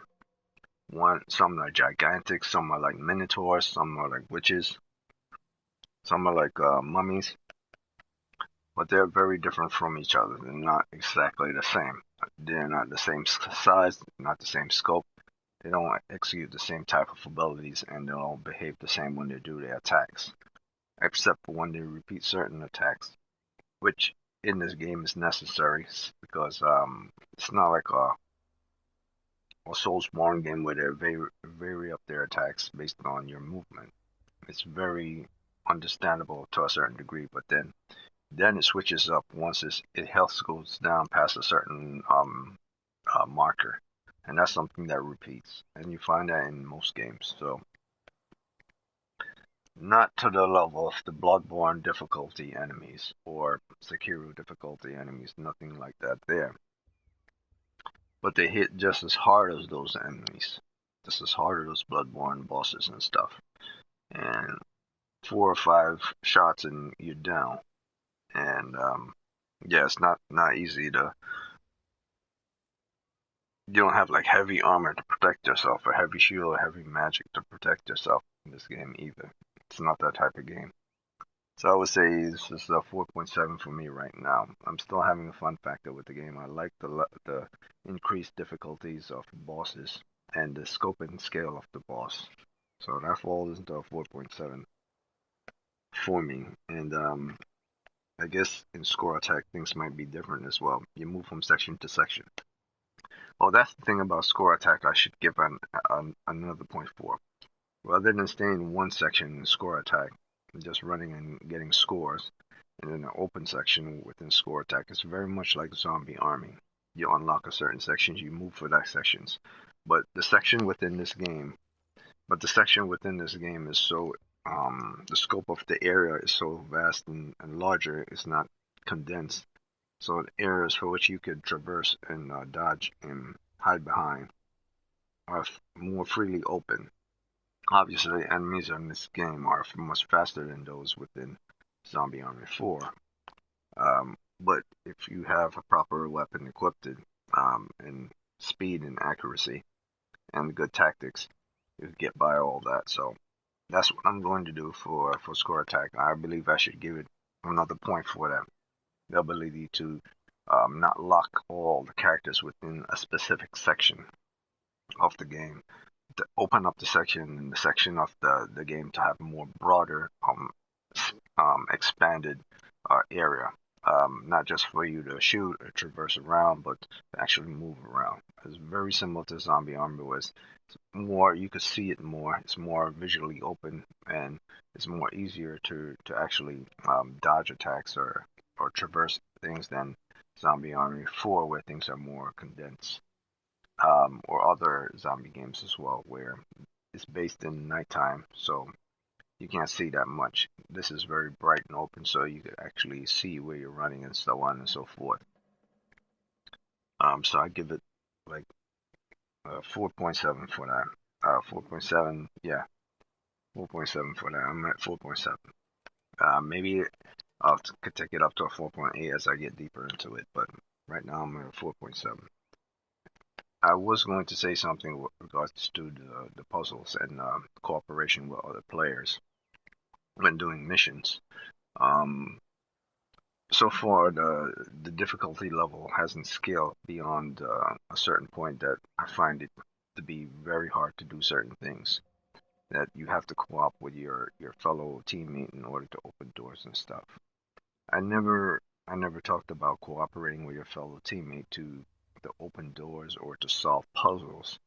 I just talked about solving puzzles from a singular point of view, from your point of view, rather than the game is set in a certain way that you have to use other players in order to open doors. Whereas if you go into that same area to open the door, it will only set for you to open that one door. So it allows for co-op with that character, but I won't give it a point for that since I already gave it points for allowing cooperation within achieving acting within missions. But I did not give a point for cooperation for solving puzzles.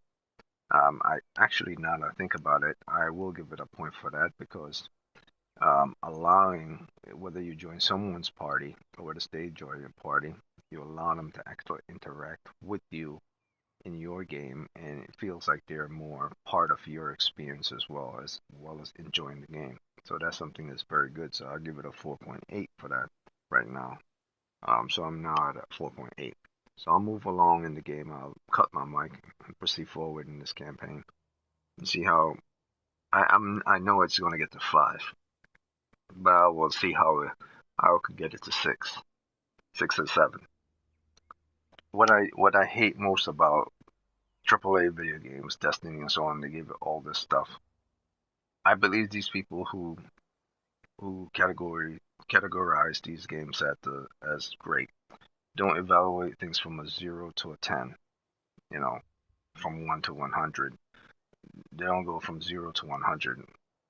I believe they just give a point if they find it to be interesting, totally interesting.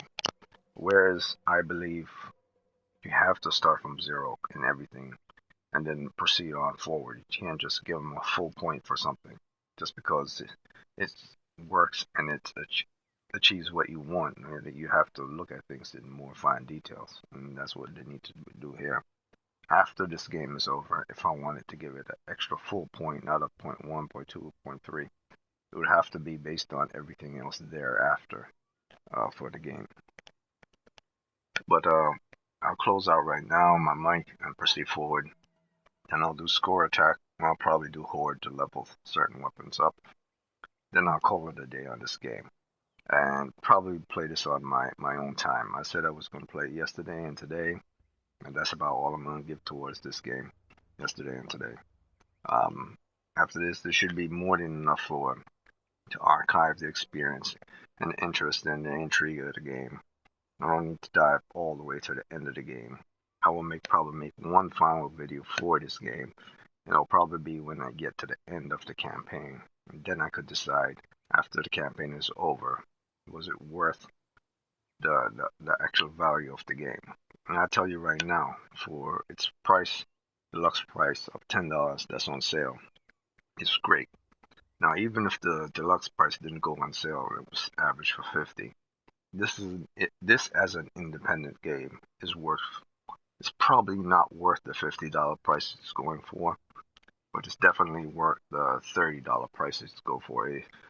This is more than a $25 game because not only does it work, it looks great back in the day, and it still operates fantastic. I haven't gotten one single crash with regards to cooperation with other people, and that's something that actually, now I think about it, I'm going to give it another point.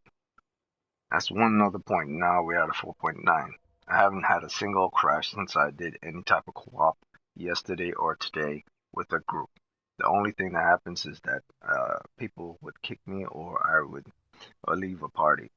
But that has nothing to do with network connection. So from that standpoint, the game runs good and doesn't need to eat up a lot of upload speed when you're doing hosting or doing online gaming for this game, because it's not running on a lot of graphics, so it's decent enough for you to host and to stream and so on and so forth and enjoy with other people. And it doesn't have a server that has internal crashes all the time, so I haven't crashed once, so it deserves that 4.9. So let me shut up and continue on, finish up this sandwich, and then proceed forward in this campaign.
curse of the thrice damned grows ever stronger. Never fear, though. The Strange Brigade are on the case.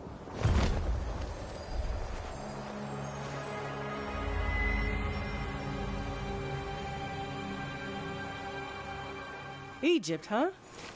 Didn't think we'd be back here so soon. Can sure use this.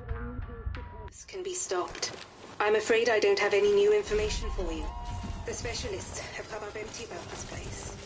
But take care. Ramshackle ruins, torn down temples, Why, just think of all the lovely loot that must be lying about.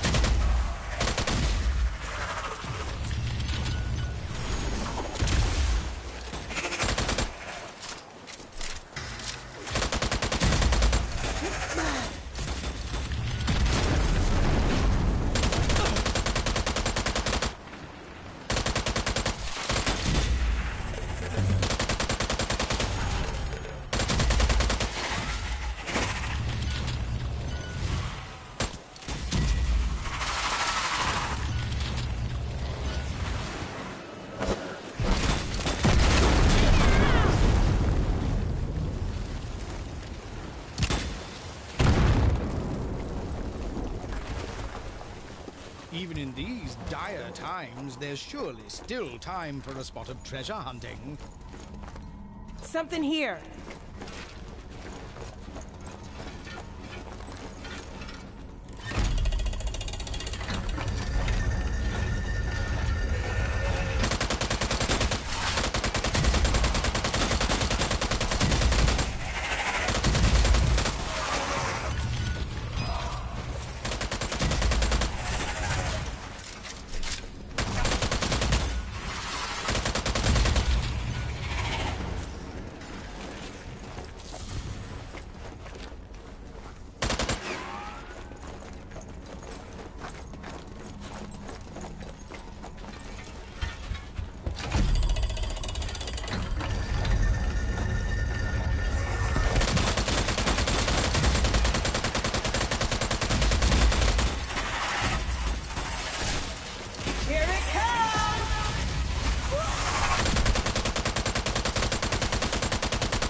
Ammo!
This is gonna be useful.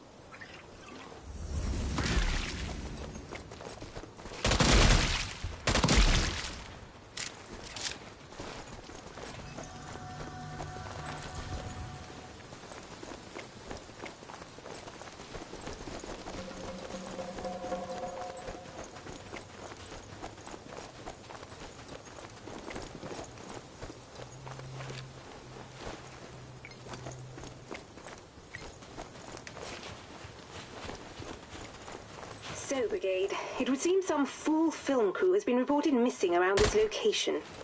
It's quite an old report, so it may well be too late. Keep an eye out all the same.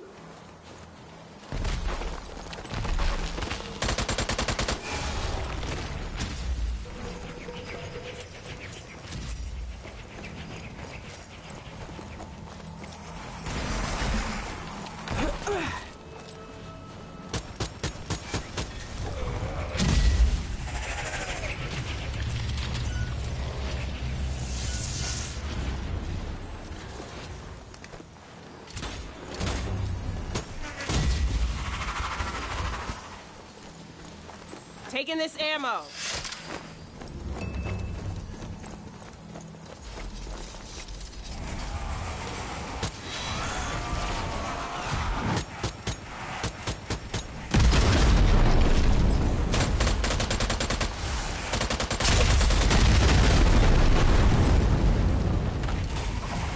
Grenade for him!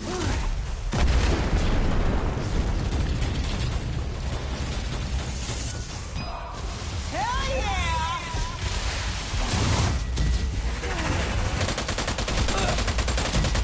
Another one down.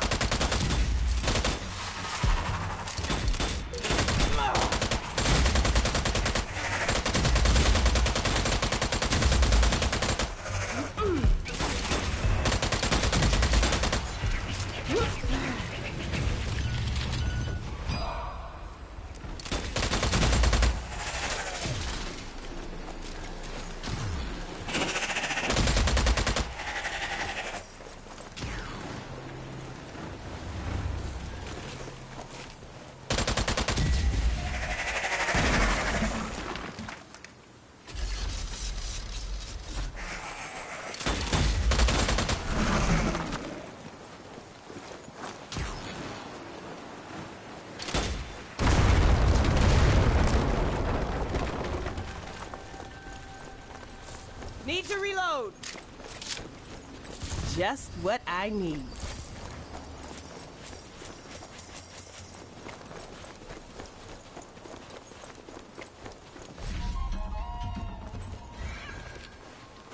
Time to bust out the thinking caps. There's a puzzle to be solved here, Brigade. Still ain't gonna make it easy for us, are they?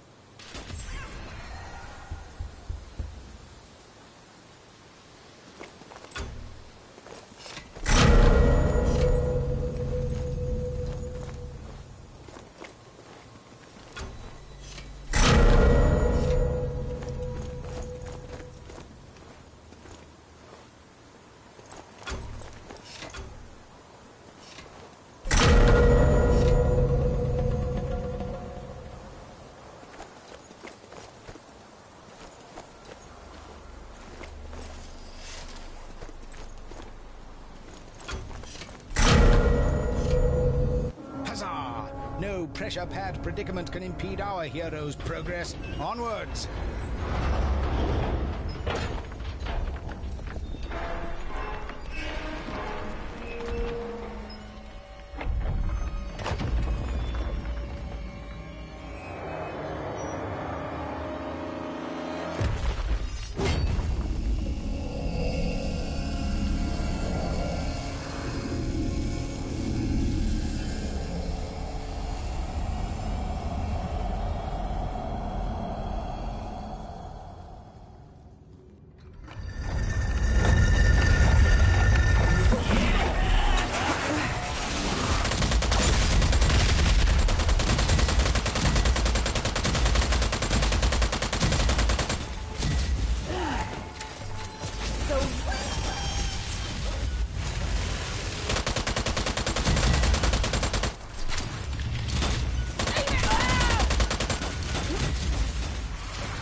Reloading.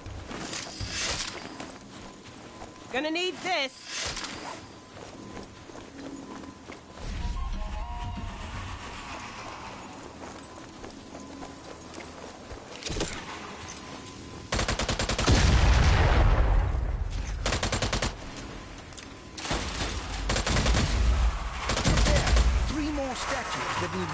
lined up. Best get cracking, Brigade. The world isn't going to save itself.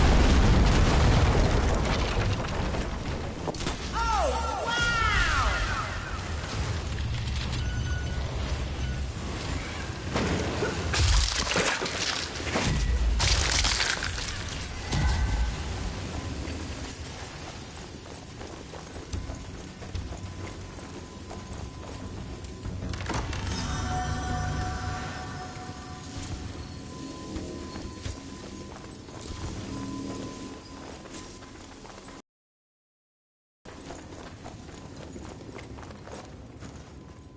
Shiny.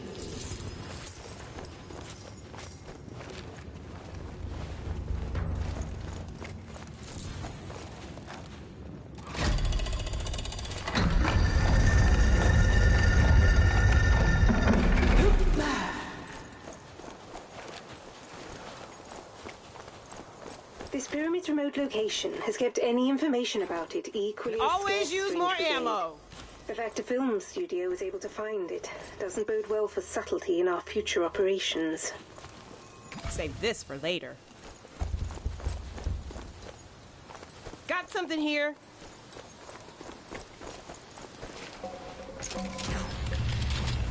Oh, very good. Lies within that one.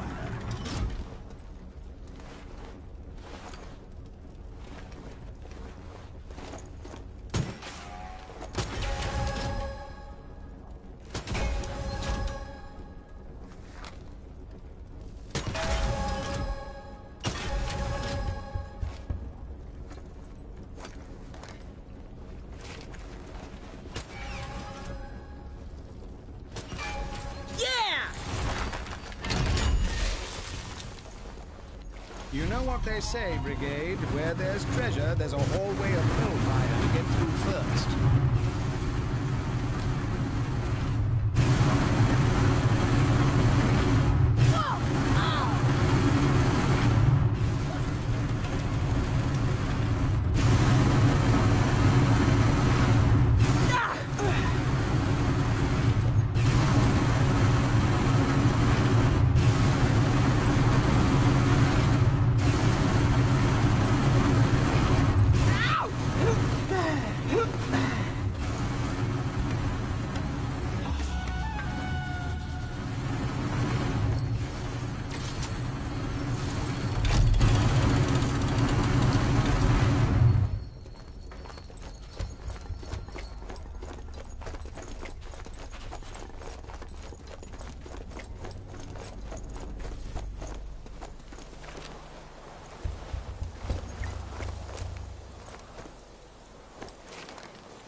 What's this? Film equipment? Murderous mummies! Look out straight! Oh, I see. Never mind then. Carry on, chaps.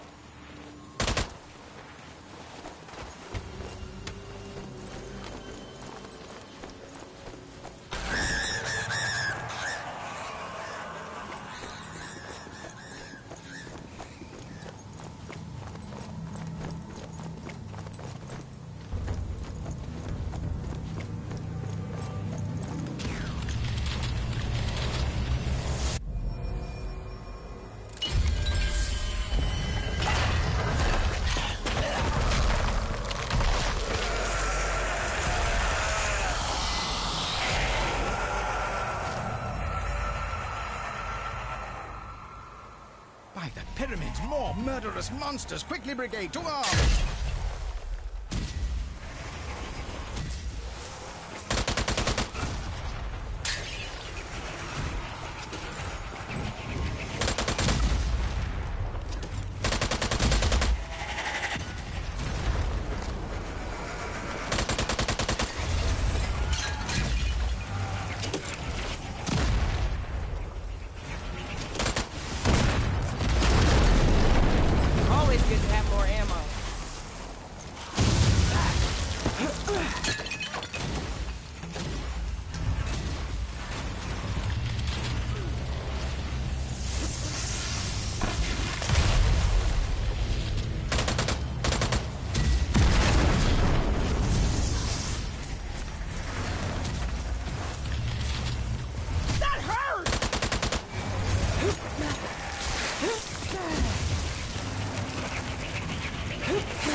Brigade. You can't very well save the world if you die here, now can you?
Bested and second statue restored.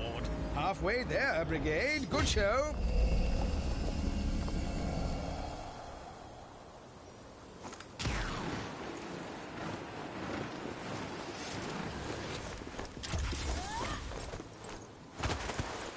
Weapon empty. Reloading.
you see when you travel. A proper little hidden paradise. Getting closer now. Time to get busy here.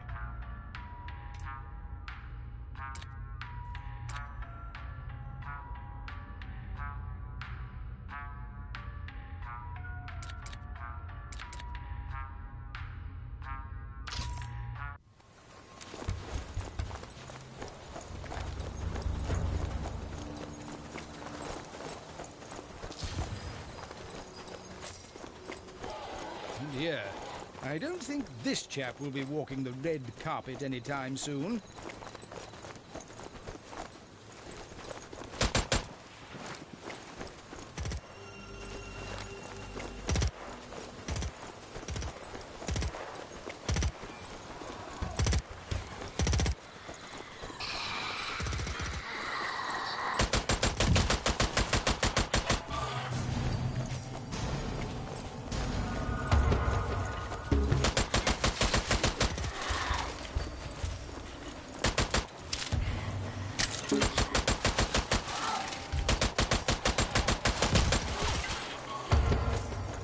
Just what I need.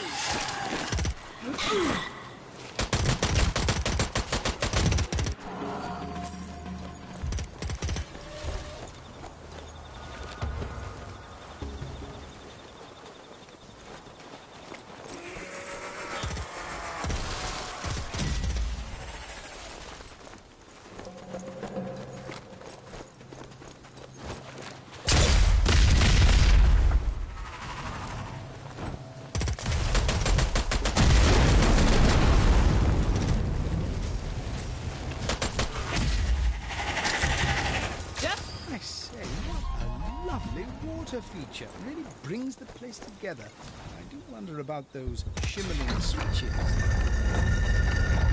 Maybe somebody here likes us.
Gonna need this ammo.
Always good to have more ammo.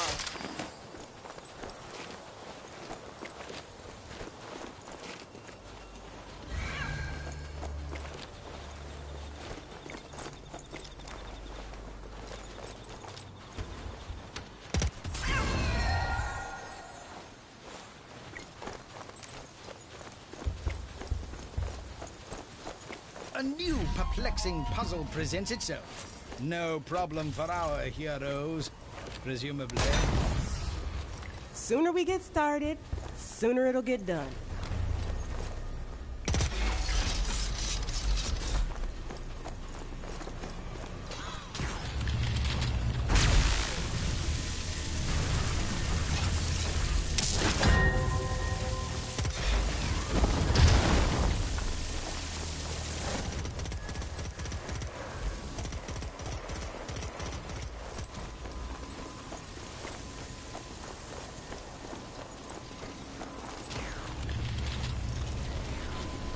Gonna keep this.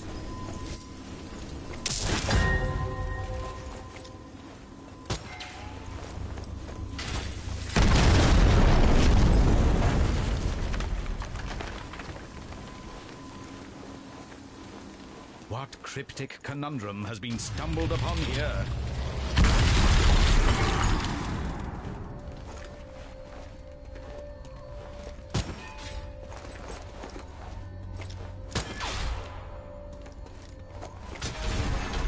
Nothing to it.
Oh, look, it made a pyramid. How quaint. 3 statues down, Brigade. Huzzah!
Taking this for sure.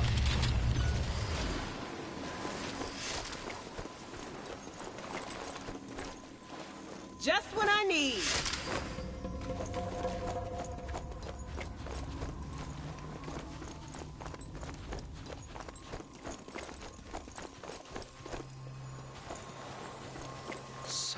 subterranean splendor. What a sight to behold, strange brigade. Watch out for fiendish foes fixing to spoil the view. Let's see what you can do here, girl.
Our heroes pit their wits against this. Beware, brigade. There's fiendish foes roaming freely here. Oh, what's this? Yet more secrets buried beneath the sand. What tantalizing treasure awaits our heroes here? Someone here sure likes us.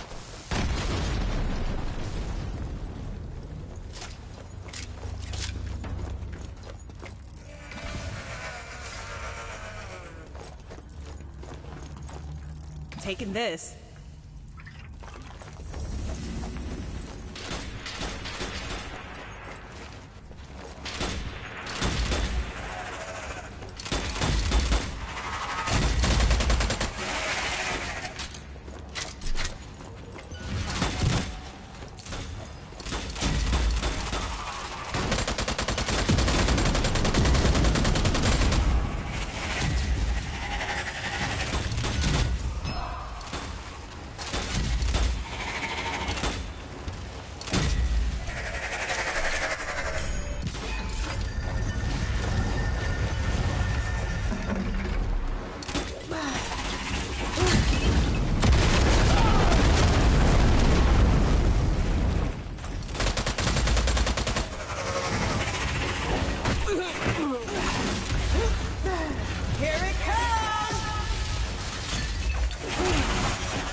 Taking this ammo.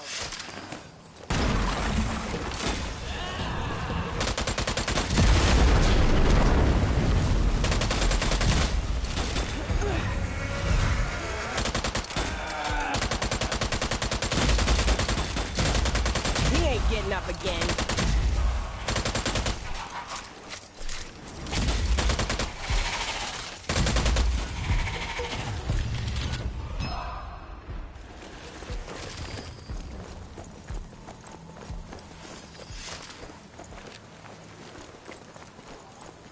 I'll have that.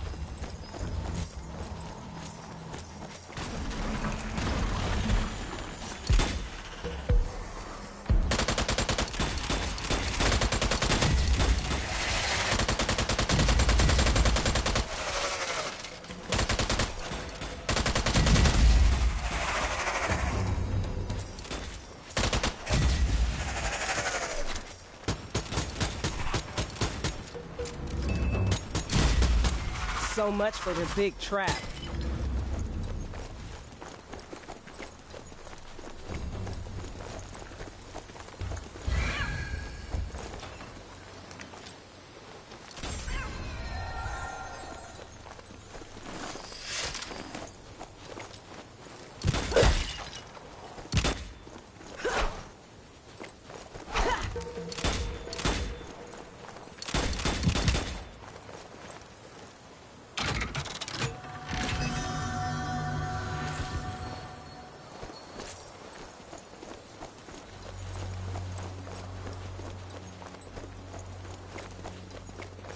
There it is, the final statue. Get to it, Brigade. You've another apocalypse to stop after all.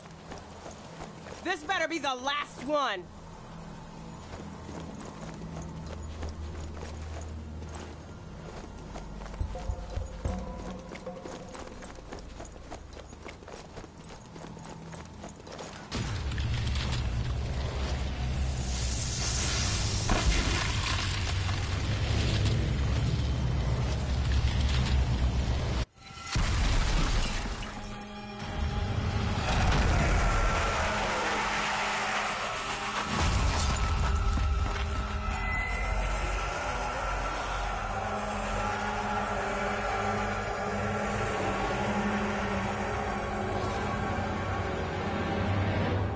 Another harrowing horde.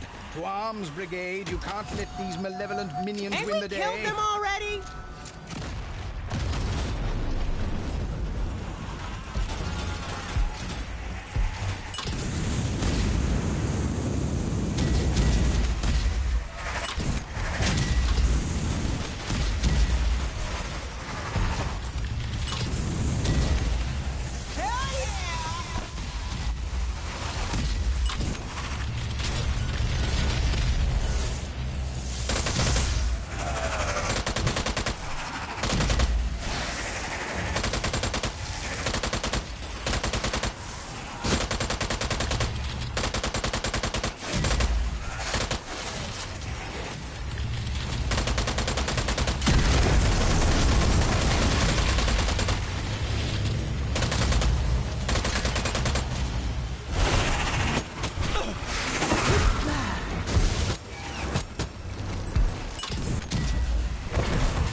Nelson's ghost!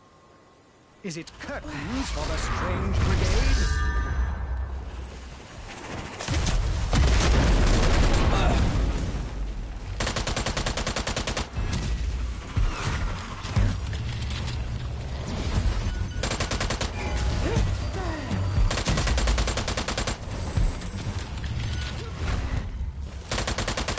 Not out the fight yet!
always use more ammo.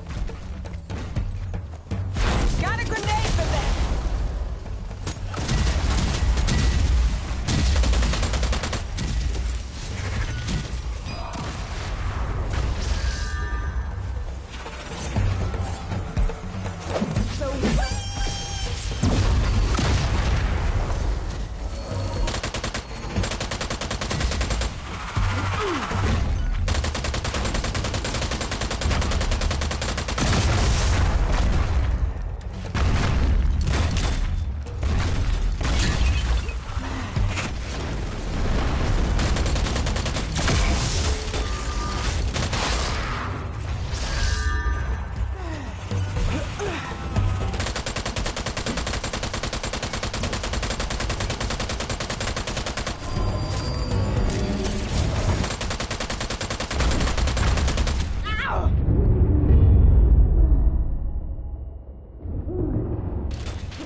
Well done, Brigade. No time to celebrate, though. Get into that pyramid and prevent the end of days. Hurry now!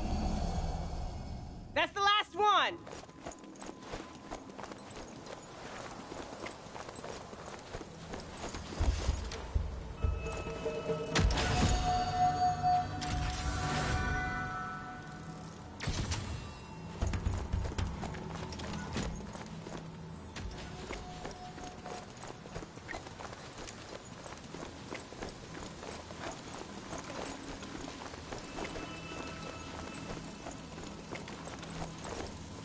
ammo.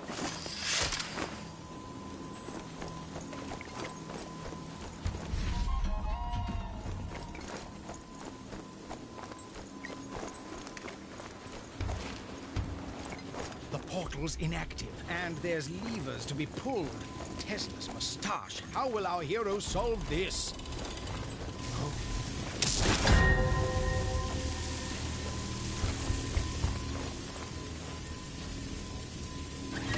Oh! Oh!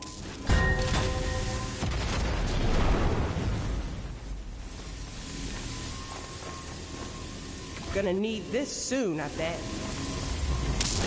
Tolkien's trousers. Well done, Strange Brigade. You've opened the back door to the afterlife.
Teleportation, an absolute favorite of these chaps.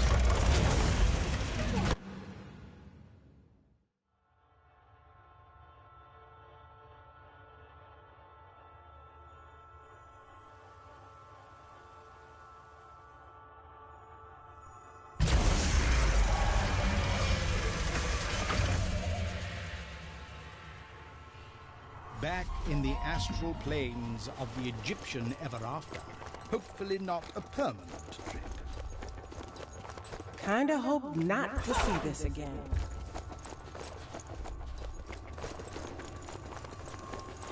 Strange Brigade? Hello? Based on all this feedback, I can only assume you've made it to the afterlife. Get cracking. Restore that shield and end this blasted curse.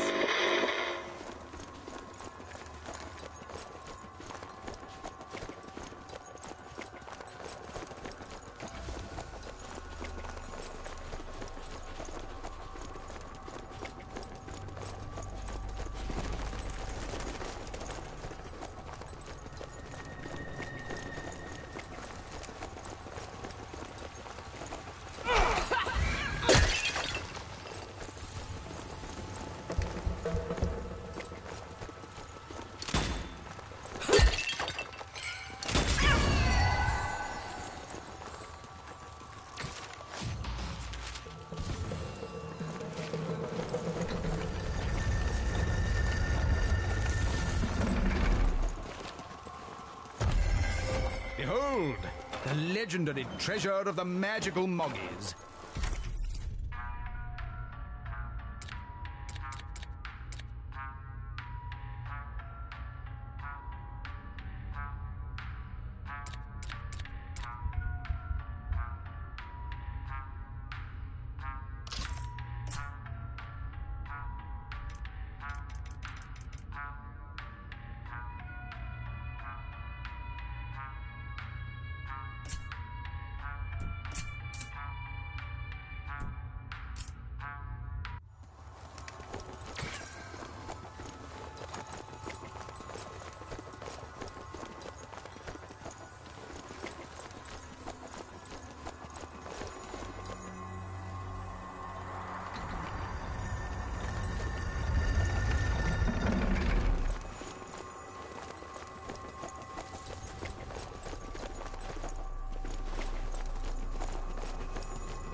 Mine now.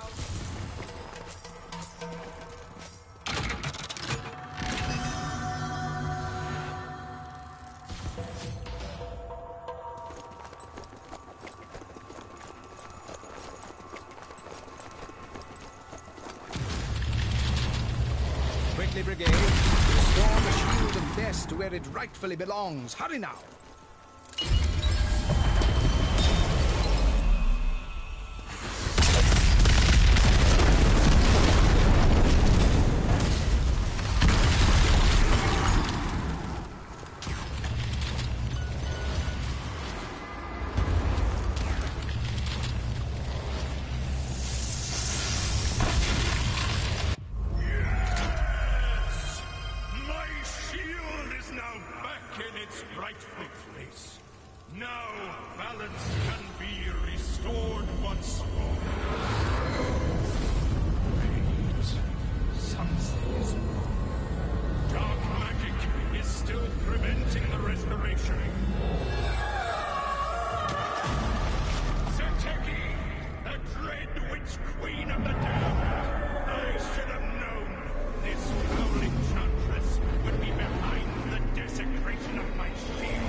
What's this? 3 Setekis! Our heroes triumph against such murderous multiplication!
Gonna need this.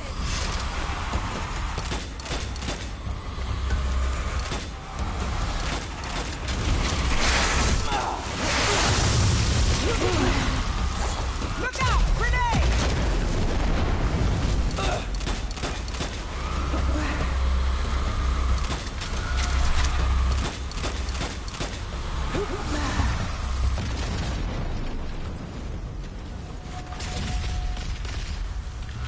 That hurt!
Holding on to this.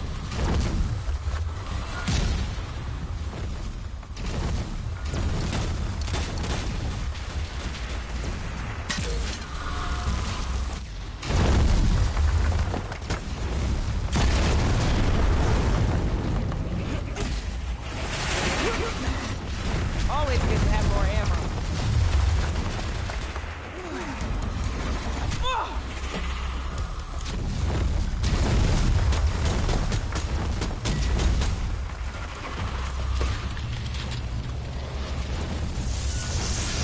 That hurt!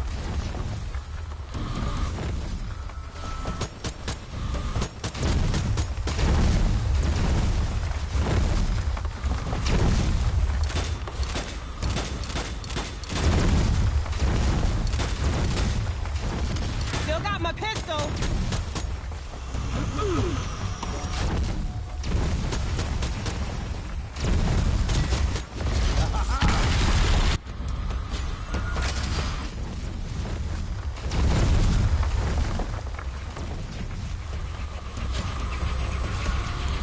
Electricity is no match for the Brigade. Quickly now, chaps. Shoot those confounded defenders.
Gonna need this ammo.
Taking this for sure.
This conductive colossus.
always need these.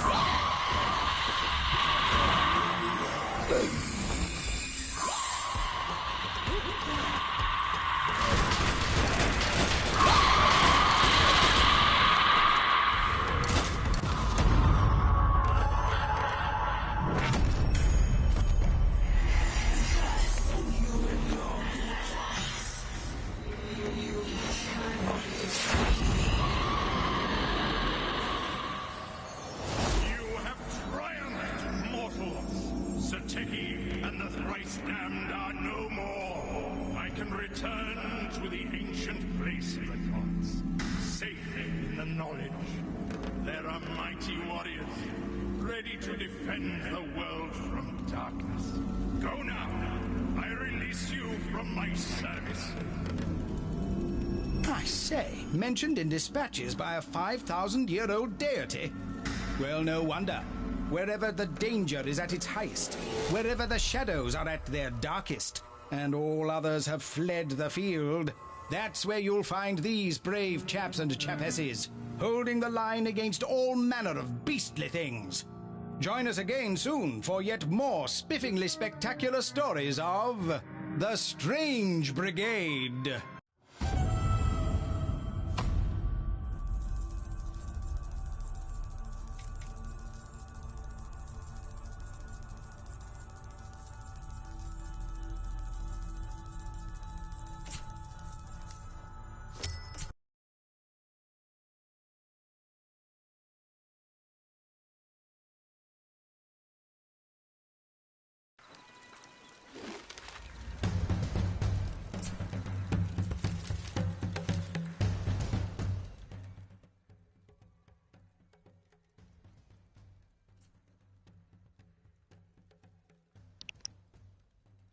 And that was just one section of Strange Brigade.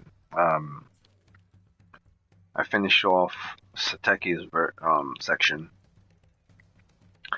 So, where people might think that's the entire game, that's just, now that I've played it, I played it for quite some time, that's just probably, if you go from first, second, third, and fourth, each of these sections are like 30 minutes apiece for each one.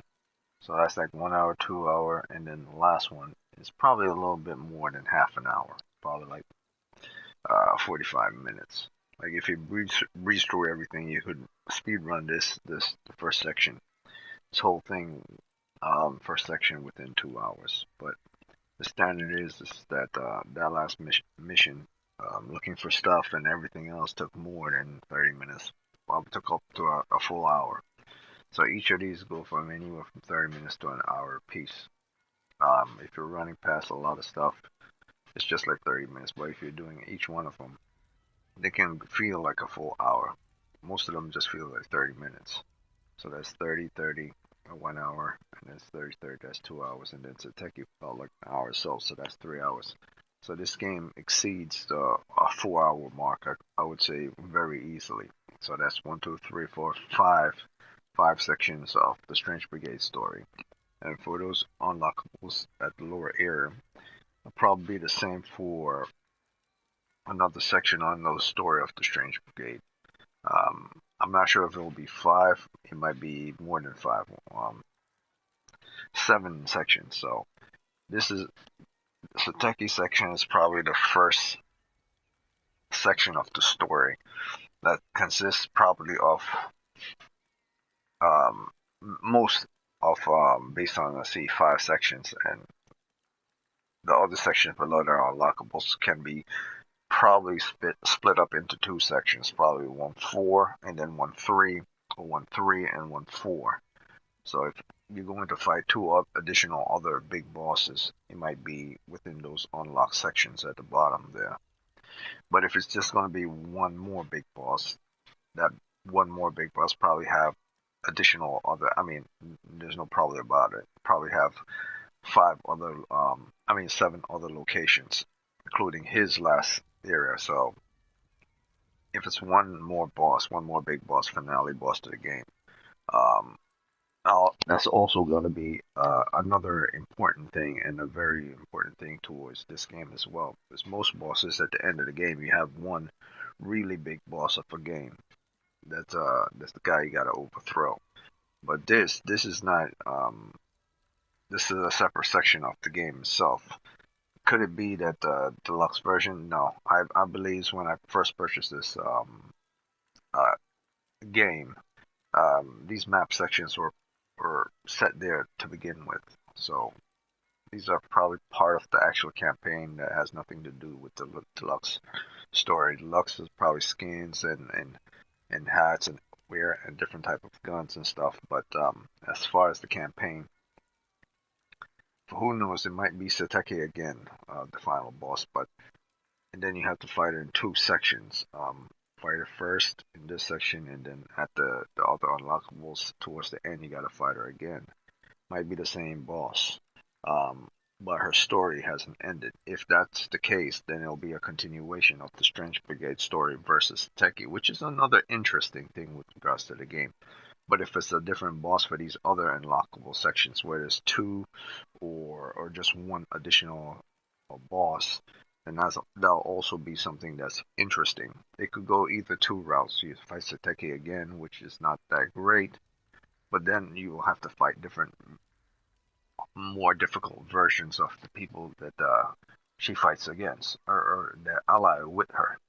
And obviously, you will need stronger weapons to if she's going to return and become intimidating again. And obviously, the Minotaurs and the mini bosses of the game are going to do their thing as well before you fight the big boss.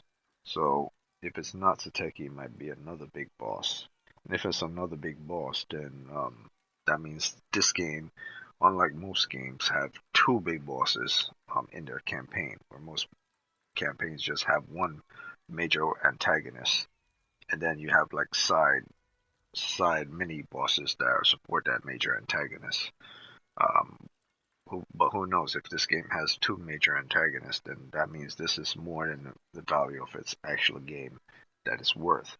But if it's actually just Sateki and she returns, but far more powerful and there's more sections, then that means the game has expanded past its original tile sets and location that is mapped out. So the original map for this landscape was created. The first one was created, and the environment layout, the maps, and everything for this location, and then everything was set up in its own section, and then connected towards another area, which is seen on the map.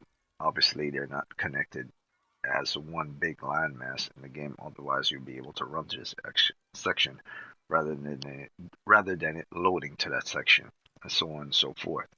But for the value of just the first section, I gave not the full campaign unlocked, just the first section of the game. I would say that it's very good. The last boss of the game, not the hardest last boss of the game, but you have to strategize how you're going to beat the last boss, and it's more like out, outlasting the horde and trying to stop Sateki's Titan um, from continue to do charge blast at you. Not that difficult, but it does become difficult and a pain in the ass when there are a bunch of horde people supporting Sateki at the same time. Now, once you get down to mechanics, you'll be able to see that you can exploit certain things when it comes to fighting her replicates, like hide behind walls and stuff. So, yeah, I don't know if you have Hellmight. Okay, so that's a different game. So I'm about to probably log off this game, depending on the time itself. I'm going to log off and call it a day for right now. Maybe I'll just do 30 more minutes. That's what I'm going to do. I'm going to do 30 more minutes. I want to see who else is doing their campaign, and I'll proceed forward. But I thoroughly believe that even if it does return, the maps are probably going to be split into two additional other sections for these unlockables down here. As you see that huge river going down the center right there, or the huge ravine, yeah, or cavern, or a passageway, or I don't know. It looks like a cavern, or it looks like a huge ravine, um, or a dug out section for excavation. But there are two sections of those. One is a bridge, and then there's a water flow ravine, and then you see the bridge there, and then there's another one that's a huge dug out section. Now, whether they're all intertwined with each other, that's something differently. But I believe they're all connected to each other some form or fashion. Because when I originally started at this location right here, this one is checked, and I was on this landmass, this tile set right here, and there were two sections of this tile set, and there were minions here, and then I went to an island section. When I joined someone else's campaign, and I had to be on that island in order to fight certain enemies, and did the whole dropship thing, and then I end up on Sateki's mainland, where her temple is. And I walk from there to this section where her temple actually is, the Temple of Best, or Pyramid of Best. So it was like a hike, and each of these maps are pretty good and pretty decent. Enemies aren't that difficult, but I thought as a story it would be it's kind of a weak story and short story. But now that I looked at it and I look back at the campaign map, it's not really a weak story. There are far more sections of the story to unlock. That was probably just three to four. I would say 3 to 4 hours of the above 25 minutes of the first section of the story. So if you could speed run all of these together, you'll probably get it to like 3 hours. And you could speed run the bottom ones, you'll probably get those to about 5 hours if you unlock each section and go straight through. So this game exceeds 4 or 5 hours easy, and it probably hit around the 8 or 9 hour marker, 7, 8, and 9 hour marker. Now for a campaign that's 7, 8, or 9 hours, that's decent. Now if a campaign hits a little bit above 4 hours, 4 to 5 hours, that's not decent. But if you get a campaign that exceeds 6 hours and it fits within the 7, 8, or 9 hour marker, then that's decent. And I'll allow that. I mean, and then there's the Horde mode, which has all this different map sections and different locations which they had to develop and create for those. They could have used the same area location, just split it up and put these on different islands and branch them off. But I don't believe that's the case. They probably created separate locations for these and just move certain buildings around, move certain tiles around, and include them differently. But they did a lot of work for this game, and I see why it's worth $50 as a regular game if it wasn't on stale, and still going for that because there's a lot of work that went into this for all these different tiles and all these different locations. Games like World War Z asking you for $20 for additional characters, skins, and just one map, and that's not good. I mean, if you're going to give someone something for $20, you have to offer them like this entire map location right here. 1, 2, 3, 1, 2, 3, 4, 5. And in World War Z, you get like 3 sections of an entire huge map. So they only give you like 3 sections for those extra characters for $20. So if I was to think about it from that point of view, if I take 3 sections from there, 3 sections from here, that's another 20, that's another 20, and then I take these 2 and then add it to one of those unlockables, that's another 3 sections to about the $50 marker. Or if I add all of these unlockable maps location together, same as World War Z locations, that will come up to the $50 marker. But then you have horde mode sections, and then you have score attack sections, and as a total game, has far more value to me than say World War Z in the DLC section. So if this game was ever to give you more to create a DLC, its DLC, let's say, gives you an additional 3 more locations and more characters, they would have to charge anything from 15 and below. An additional $10 for map locations, for 3 additional map locations, and additional characters and skin. And that sounds cheap, but to be honest with you, it really isn't because there's one person. If anyone know anything about Bloodbourne, their DLCs was an afterlife world where you go into that world. But in that afterlife world, it wasn't a map location. It's more like a huge plane, and each of those planes had different map locations within that plane. So that's how you're going. If you're going to do a DLC, you're going to do a DLC right. You create a huge text plane, huge location plane, a huge map plane, and then you start putting in various different locations, a town, a city, and then you have your players go through those areas and fight the bosses of those areas. So that's how you do a DLC. You create a huge plane. You don't create just one town or just one city that looks like it's a part of a town or a city that's part of a plane. Okay, when I was playing World War Z, Rome was part of a state, not Rome itself, the actually capital, the actually location itself. It was a location, it was a city location within Rome. It wasn't actually an attached continent or attached section of a continent that was part of Rome. It was just a city, a map location within the huge continent. When Bloodborne came out and they created a DLC, they created not just a section or a little city that you have to go through in the afterlife world or the hunter's dream world. They created a huge plane within that hunter's dream world, and in the hunter's dream world, you have towns that were located within that hunter's dream world. You have fishing docks from a different area, like various different towns that were located within that hunter's dream world, and they weren't small. They were like map locations. There were each different map locations, separate map locations that were the size of many towns or large cities, and they were part of a DLC. It's like this section right here. Let's say this entire section at the top was the DLC for Bloodborne, while the bottom section were all locked represents the actual game itself.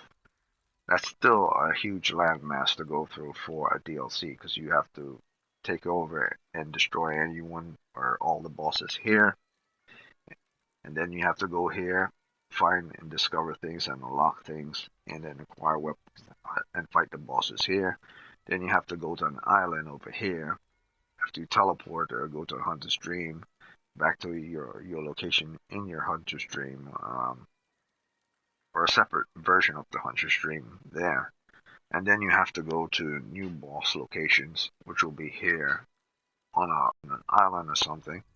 And then the hunter's nightmare, the last section of the hunter's nightmare would be near a fishing dock or a fishing port or something, where you fight Orphan of Cause.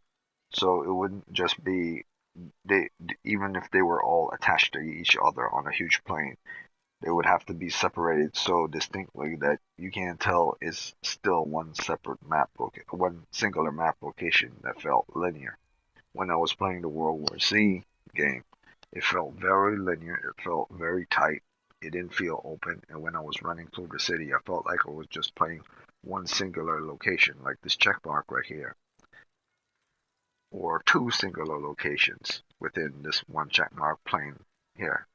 It didn't feel like it extended to a location like this. It didn't feel like that. It felt very limited, very linear, and the characters that I got and I had, they were already pre-designed with their costumes and everything, and you just had access to them. And if you wanted to get more costumes for them, you would have to play horde mode and other activities to unlock certain things, like the standards you would do in the game. You won't be able to have accessories and stuff that came with the character in advance, and you could switch them back and forth. So for $20, I thought that was a ripoff because you didn't have accessories you customize on those characters. Everything was standard. The map locations then felt like it was gigantic. It felt very boxed in. You want to have something for value for your client, I mean, not your client, for your customers. and that didn't deliver. This game delivered better than World War Z after Aftermath DLC. This game delivered better than World War Z Aftermath DLC, and this is an old ass game. That just goes to show you how I don't know how back in the days the people who made World War Z are. That